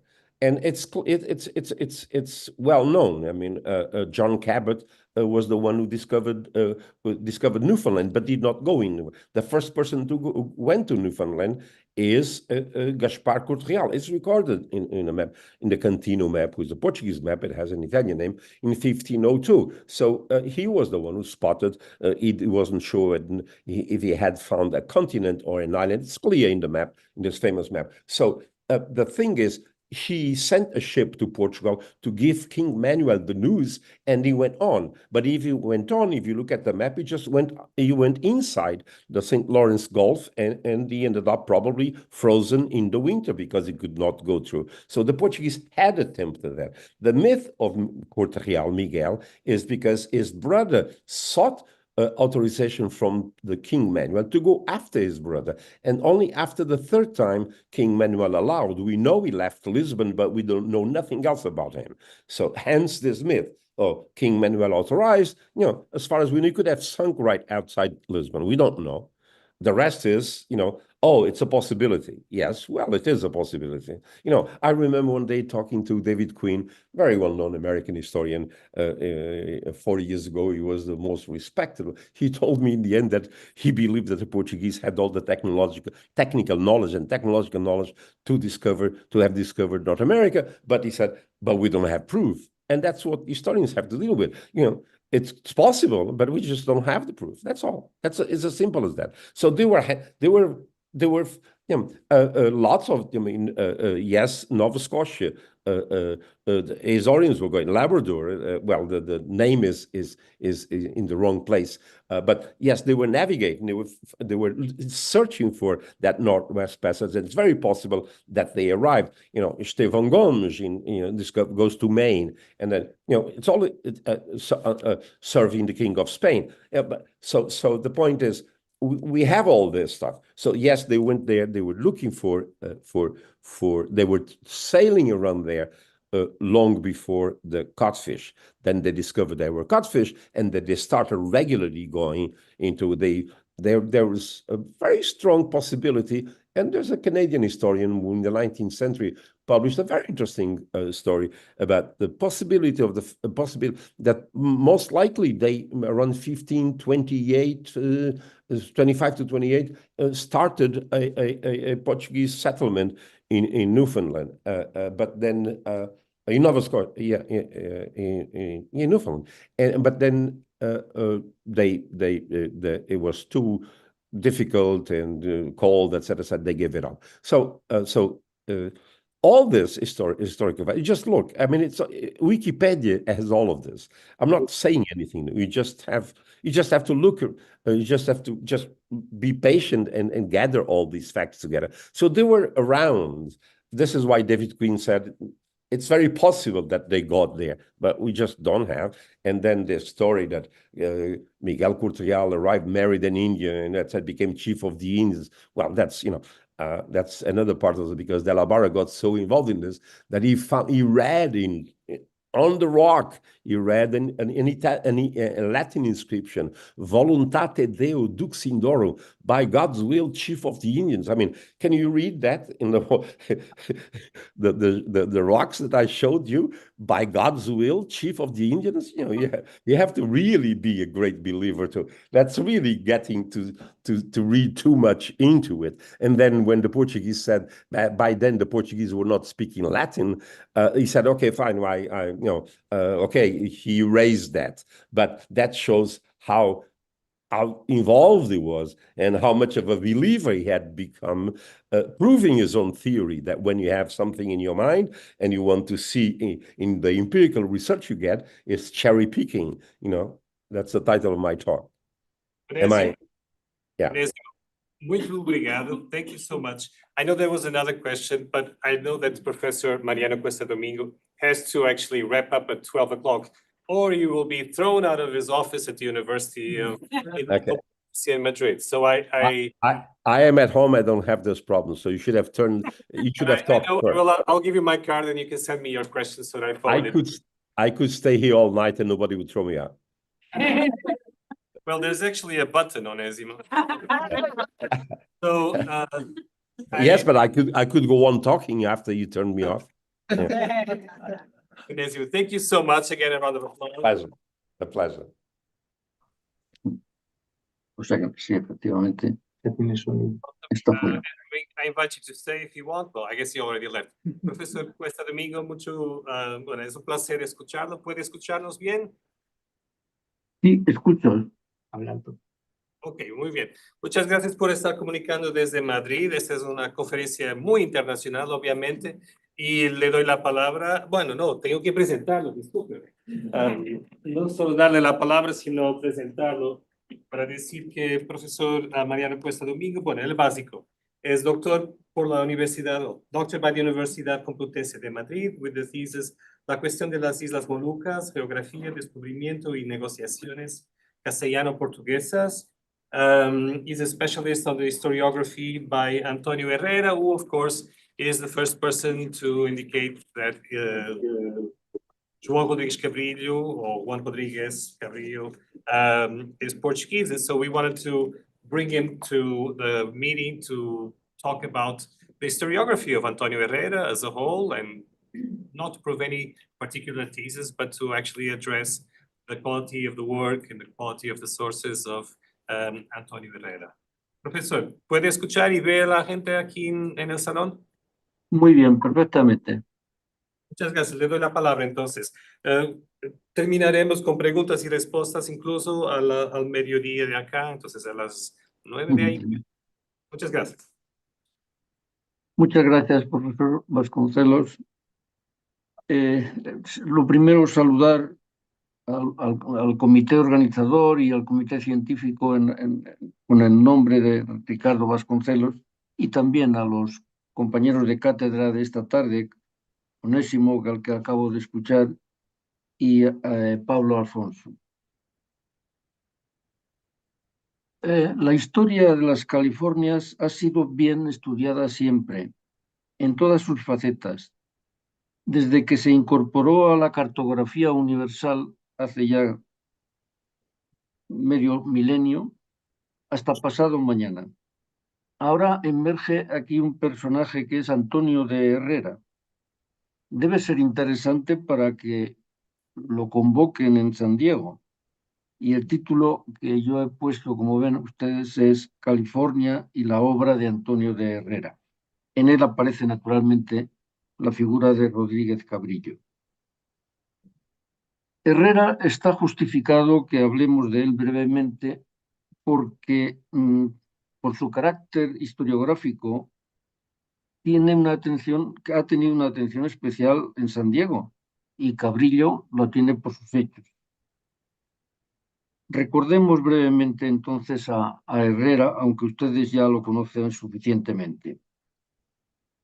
Nació en Cuéllar, Segovia, la Segovia española, en 1549. O sea que Rodríguez Cabrillo ya había fallecido. Su formación es la de la familia y la del pueblo, donde nació. Viajando también por la península ibérica y la península itálica. Italia es más moderna. En Italia pasó 5 años y tuvo una formación excelente que le sirvió para medrar, que es lo que él quería. y presentado al rey, a Filipe II, como docto historiador, efectivamente consiguió beneficios y también honores. Beneficios y honores que aparecen en la lápida sepulcral que le cubre desde 1625. Herrera produjo una voluminosa obra que recoge también sus andanzas por Europa y en la corte. Fueron trabajos monográficos, distintos episodios de la historia de Escocia, Inglaterra, Portugal, Francia, etc. Pero también escribió panegíricos, temas eruditos, disertaciones, discursos sobre historia, 29, epístolas, etc. Y también censuras. Ahí les pongo la figura 1, es la imagen de una censura que hizo, que le pidieron del Quijote. Es un hombre que se dedicó, no el Quijote, sino Herrera, se dedicó a leer y a escribir y a leer, y escribió miles de páginas, y leyó también miles de páginas, entre ellas el manuscrito del Quijote, que informó favorablemente para que fueran publicada, como ven ahí, en Valladolid el 11 de septiembre de 1604. Pero lo interesante aquí es qué hizo de historia. Y de historia tiene dos obras fundamentales. Una es la historia de los hechos de los castellanos en las islas y tierra firme del mar Océano, que los amigos lo llamamos las décadas, que es mucho más corto y más cómodo, y ustedes también lo llaman las décadas, seguro. Y la otra obra importante es la historia del mundo en tiempos de Filipe II. Siempre son textos voluminosos, muy voluminosos. En la historia de los hechos, no es esa lo que yo quería poner. Sí. La historia de los hechos, la historia general del mundo,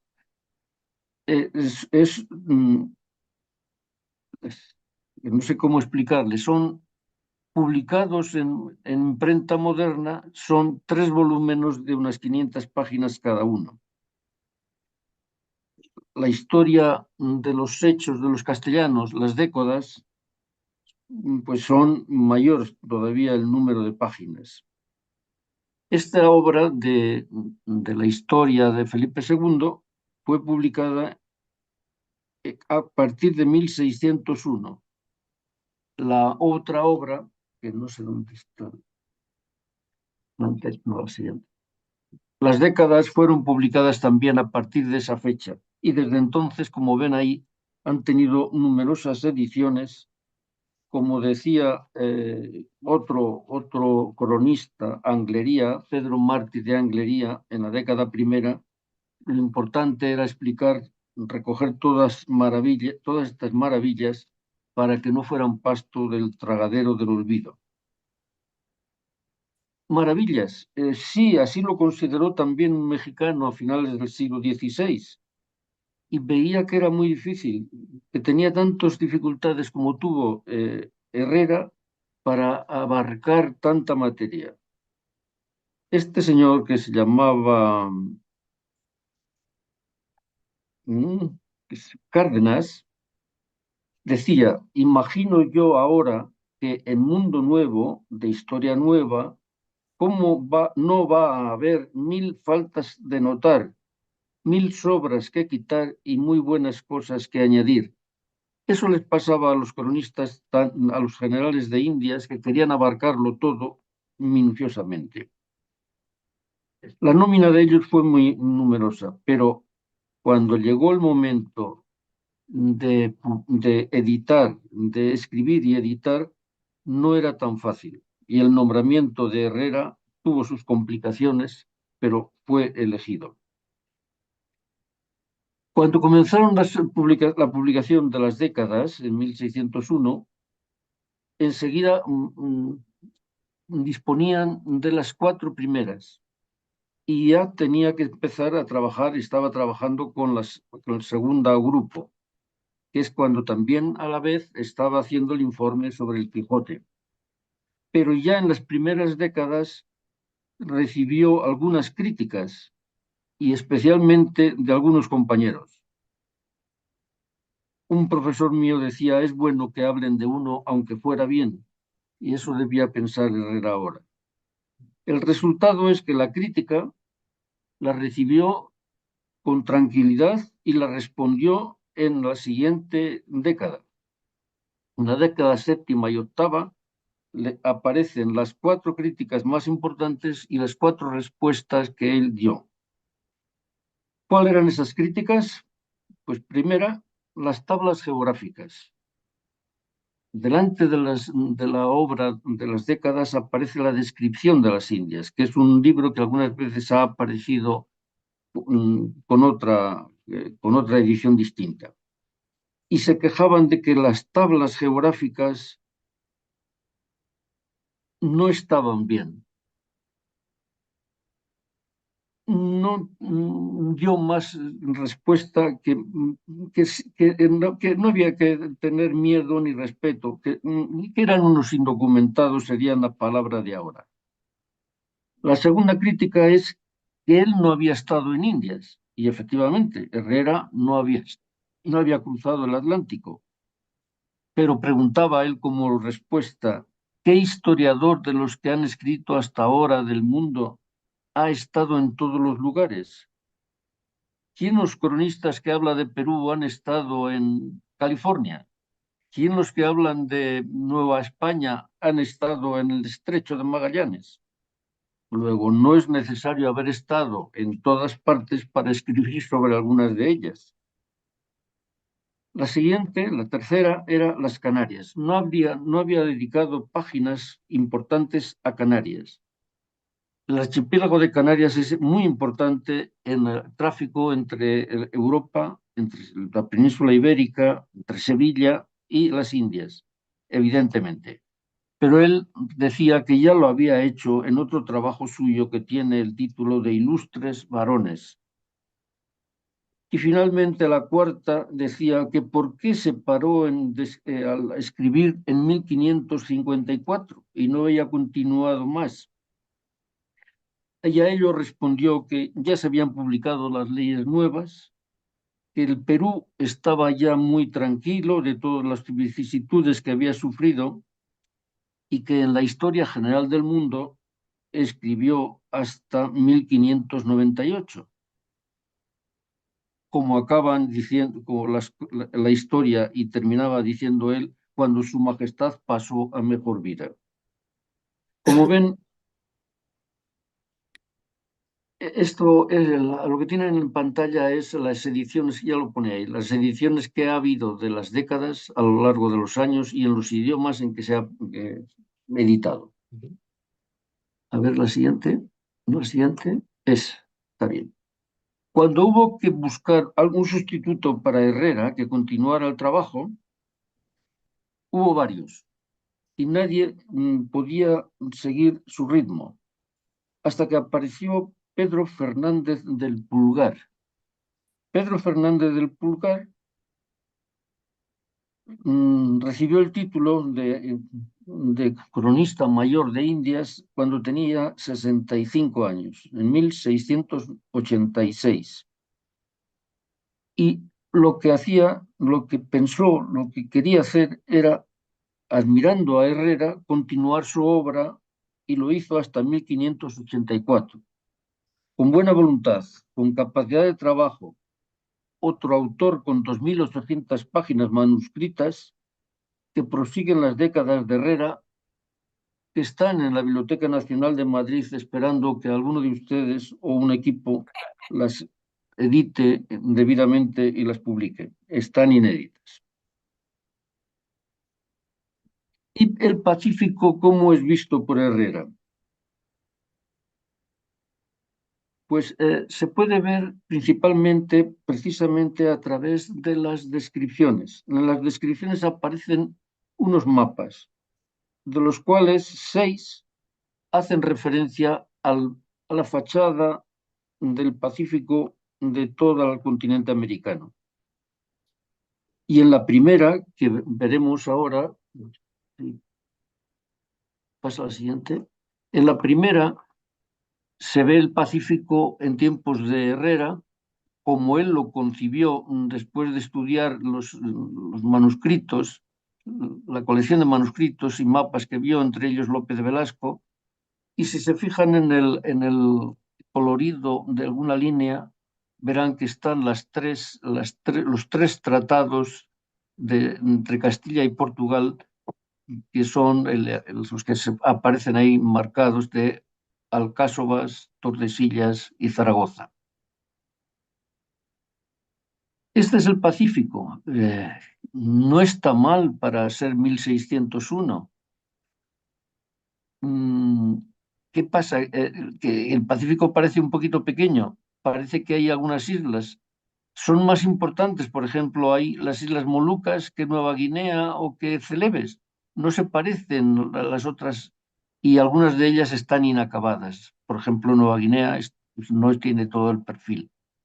Y el norte de América del Norte, pues también está perdido porque se desconoce. El Mar del Sur, entonces, es a 1601, pero 50 años antes teníamos otra imagen que la de Agnese. Vean que también ahí aparece, como son 50 años antes, el Oriente está muy deslavazado, muy poco concreto, en tanto que California no queda muy bien todavía decidido si es isla, si es península. Se ha decidido ya, se ha definido, se ha visitado, y lo verán ustedes en la próxima intervención, pero todavía en los mapas hay vacíos. Sobre todo, como ven, hay muchos vacíos. Esto es como sucede con la música. Que decían, cuando yo era jovencito, que lo definían como un conjunto de sonidos y silencios. Y los silencios también ilustran sobre lo que se conoce o lo que falta por conocerse.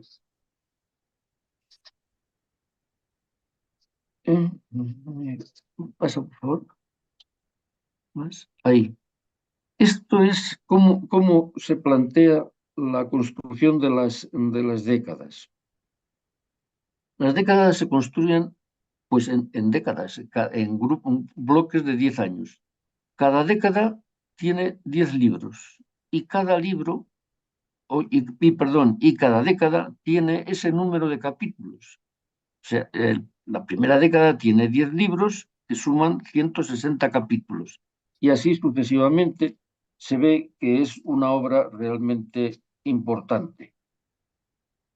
El hecho de que la estructura sea por décadas o decenios, años, libros y capítulos hace que quiera respetar sobre todo el tiempo y la lectura sea muy incómoda porque los tiempos algunas veces no sirven para marcar más que un hecho, pero no el conjunto de hechos que puede formar un estadio como, por ejemplo, la conquista de México, la conquista de Perú, la vuelta al mundo, la primera vuelta al mundo, etc.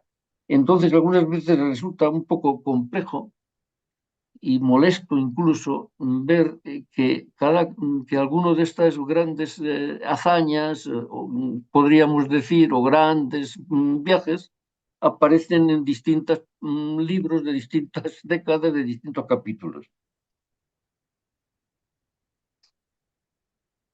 Y el Pacífico californiano.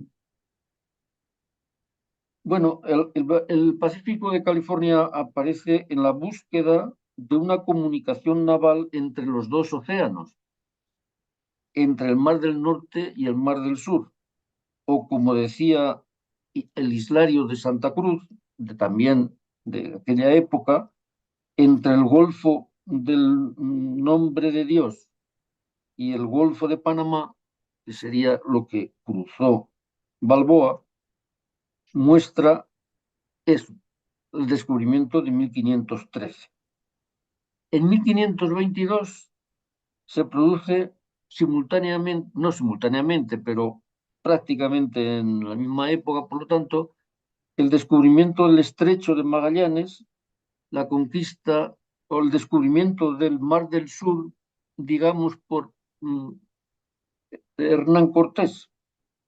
O sea que Hernán Cortés, que un año antes ha estado en la Ciudad de México, de Tenochtitlan, al año siguiente está ya en el Océano Pacífico, asomando allí, mandando, mejor dicho, a sus grupos de hombres para que vean qué puertos hay, dónde se puede construir barcos, cómo pueden llevar materiales estratégicos desde Veracruz hasta Acapulco o el puerto de los puertos primeros que pidió que construyeran.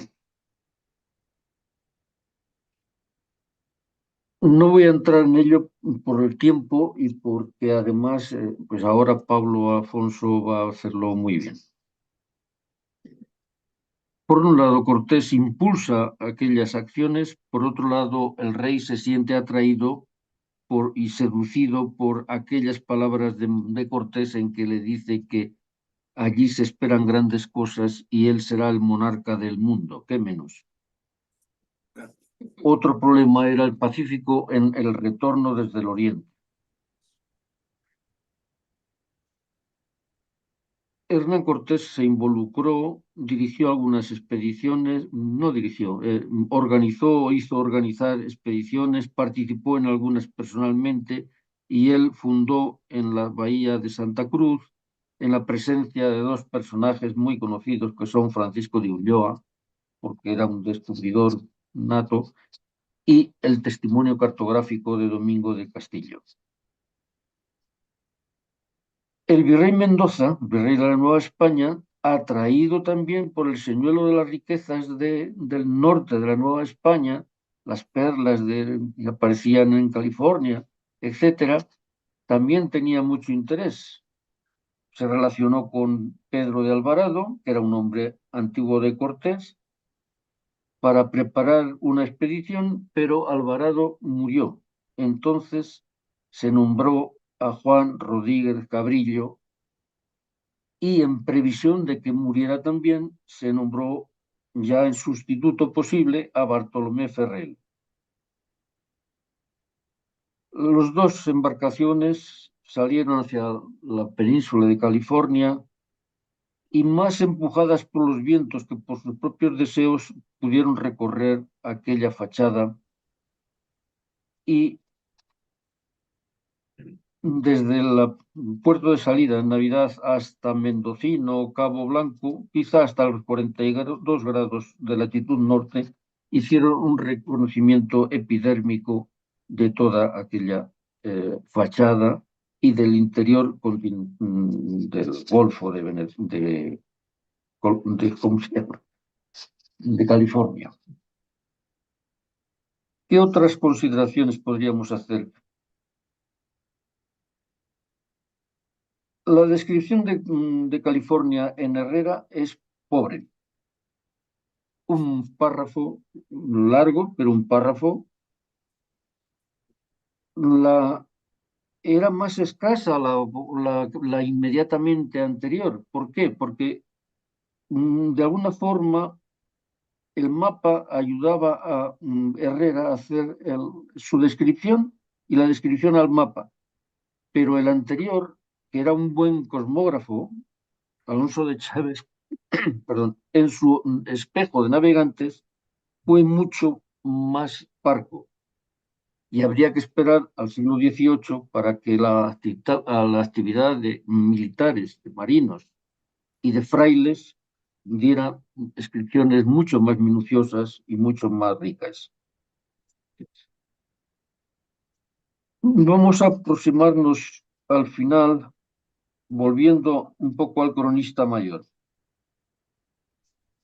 Herrera escribió a lo largo de la vida, hemos dicho, miles de páginas. Trató de cientos de protagonistas. Manejó multitud de documentos y un conjunto bibliográfico extraordinario. Juan Bautista Muñoz, que fue uno de los últimos individuos que tuvieron este cargo, hace una descripción de él y de su aportación muy importante, como gran historiador, verídico, sistemático, claro, merecedor de elogios, imprescindible, porque ya no existen muchos de los documentos relacionados y libros de que él se aprovechó. O sea que esa aportación es ahí importante. Y la última cuestión que les quiero plantear, o que están ustedes esperando que yo les plantee, es la de Rodríguez Cabrillo, su nacionalidad. Ha sido transcrita textualmente de la expresión, necesito la imagen, no, ya esa es antigua, esta está bien. De la expresión que ustedes conocen sin duda, que dice, nombró por capitán de ellos a Juan Rodríguez Cabrillo Portugués. Las 4 palabras claritas, seguidas quiero decir que no dice Juan Rodríguez Cabrillo, portugués, sino Juan Rodríguez Cabrillo Portugués. Tampoco es importante el énfasis que he dado yo a la coma, pero sí para hacerlo en contraposición con otro nombre. La toponimia en aquella época fue muy abundante, siempre era muy abundante en los procesos de descubrimiento. Era portugués, era de Córdoba de España. En la literatura, un individuo en la literatura española que ustedes conocen puede aparecer como vizcaíno o como portugués, por ejemplo, que puede ser el origen por nacimiento o por arraigo o por nacionalización o por simpatía, como consolidación de un alias amable o despectivo, como mote cordial o humillante, como identificador o de origen familiar. Hay un pueblo en Andalucía donde hay una gran familia ya ha crecido, que son los Japón. Y yo he escrito sobre un individuo que era de Jaén y se llamaba Coelho de Portugal. Y el presidente Kennedy visitó Berlín Oriental en 1963 y allí dedicó un discurso en el que afirmó con claridad y rotundidad, y todos ustedes como yo lo recuerdan, y él dijo, yo soy berlinés. Bueno, quizás si yo fuera cronista de Alemania de la posguerra, podría decir que el presidente Kennedy había afirmado que él era portugués, y sería un error, o podría ser una errata. ¿Cómo comprender la expresión? Pasa al siguiente. Esa no es la siguiente. Sí. Pues tiene que a la anterior. Sí, esa. No, la siguiente. Es. ¿Cómo entendemos entonces esta también expresión de Herrera? No dice que sea berlinés, pero dice que Martín Behaim era, portugués, natural de la isla de Fayal, famoso astrólogo, en fin, ustedes conocen la historia y la cartografía, el globo de Martín de Bohemia, Martín Behaim, que era de Bohemia, y que en 1492 hizo un mapa fantástico que todo el mundo conoce. Pero Herrera, ¿por qué dice que es natural de la isla de Fayal si es de Bohemia? ¿Y por qué es portugués? Además, separado por coma para matizar bien. Pues volvemos a lo mismo. Esto se trata de un error de información o una errata del impresor, no lo sé. Pero evidentemente Martín de Bohemia no tiene ninguna discusión de que era quién era.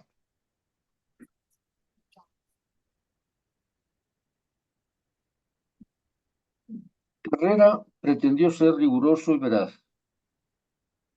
y añade en sus discursos, los hombres deben creer a los hombres, si no quieren parecer brutos. Hombre, hay que creerlos hasta cierto punto o someterlos a crítica. La tradición ha hecho que establezcamos identidades nacionales sobre personajes heroicos. Rómulo y Remo, las Sabinas, Viriato, Pelayo, Santiago, que tienen características suprahumanas, virtuosos, fuertes, admirables, deslumbrando a todos. Los antropólogos los denominan héroes culturales. Para concluir, yo diría que los límites entre Portugal y Castilla en el siglo XVI, los súbditos cruzaban ese límite que no estaba señalado, que es poco definible, por defensa o por aspiraciones. Desde luego, en la época que estamos hablando, quien quería ser algo, quien quería medrar, tenía que ir a Sevilla. Por lo tanto, Sevilla se convirtió en una ciudad, como ha sido bien denominada, como puerto y puerta de América. Cruzar la frontera no tenía mayor dificultad, como ahora en la Unión Europea o aquí en Estados Unidos. Debates parecidos ha habido sobre Colón, Juan de la Cosa, Magallanes, sobre Juan Colón y Magallanes, hasta límites también grandes. Se ha terminado por concluir que la convivencia y la crianza o linaje, siendo muy influyentes en la personalidad, no lo son tanto como el dominio que ejerce el medio y el entorno social. Y eso ha llevado a un refrán que dice, uno no es de donde nace, sino de donde pace. Es lo que ha originado un posible desenlace sobre Rodríguez Cabrillo, que en principio es un personaje no tan notorio, fuera de San Diego. La confianza que ofrecen algunos profesores que han intervenido a lo largo del tiempo y decían que los hombres deben creer a los hombres, conducen o me conducen, si quieren, a afirmar, y acabo, que Cabrillo pudo ser cordobés de nacimiento y primeros pasos. Fue súbdito de la corona de Castilla. Tuvo una actitud más o menos lúcida en los descubrimientos castellanos en el Pacífico. Contribuyó al reconocimiento de la costa novohispana de California. Es más, el Quijote, que también conocía a Herrera muy bien, decía que cada uno es hijo de sus obras. En fin, en San Diego está particularmente reconocido y eso me parece muy bien. Gracias por su atención.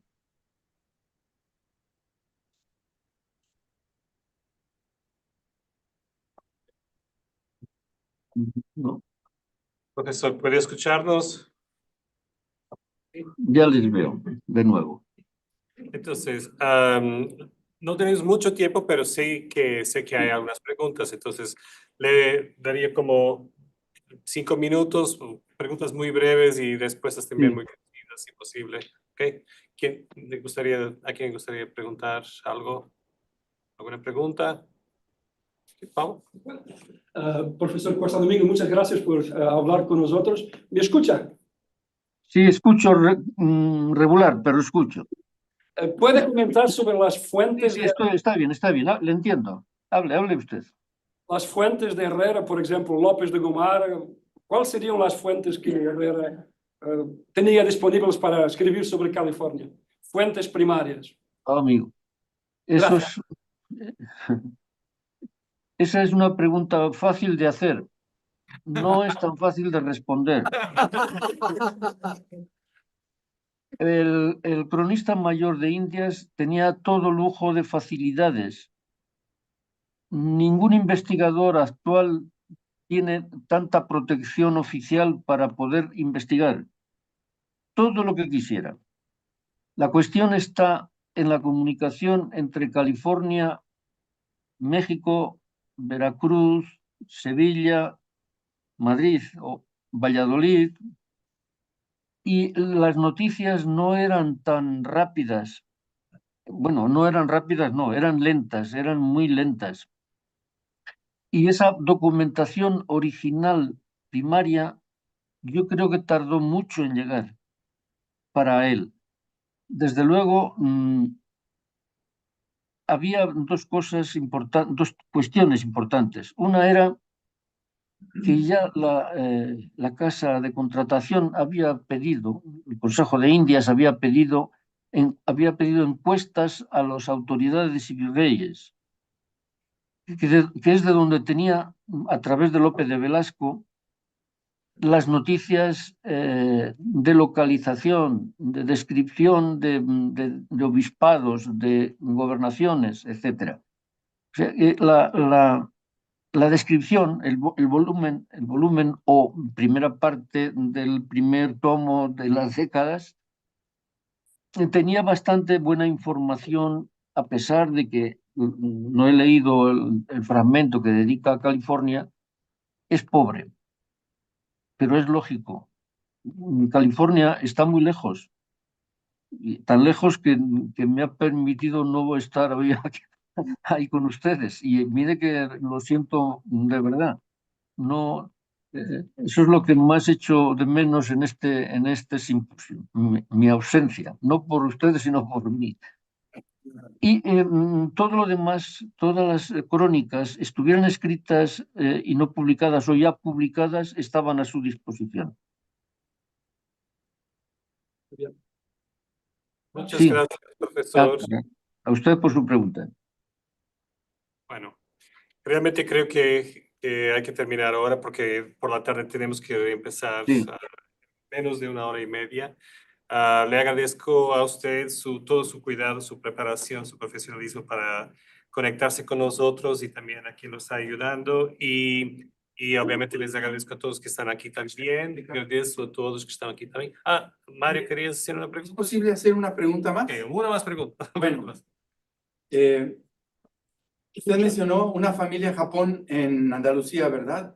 Sí, Hubo una expedición de japoneses que llegaron a Acapulco, creo que 1618 o algo así, y luego a España, a Sevilla. Sí. la expedición a Secura, sí. ¿Viene de ahí esa familia? Hay quien dice que a grandes distancias, grandes mentiras. Si, si le digo que sí, usted se lo cree, pero no se lo crea, no lo sé, no tengo ni idea, pero sé que existe la familia Japón, que naturalmente al cabo de los años se ha convertido en una familia extensa, así como he citado a otro que, fíjense qué apellidos, Coelho de Portugal, como apellidos, ¿no? Y que no es de Portugal, claro, es de Jaén. Pero naturalmente, si echamos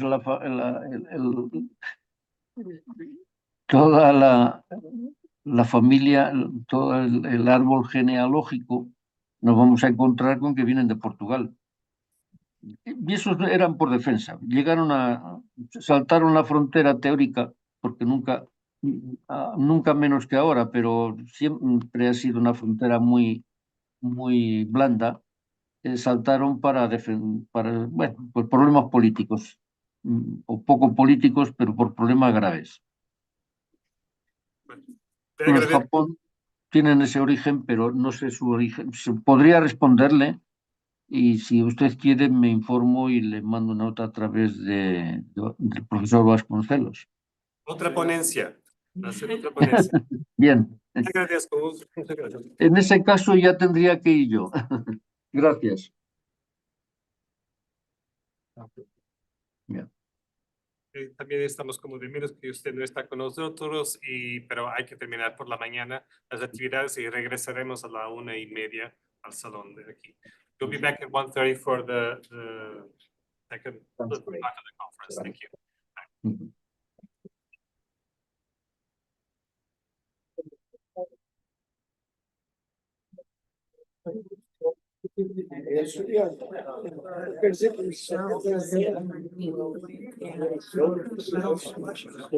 Já viu?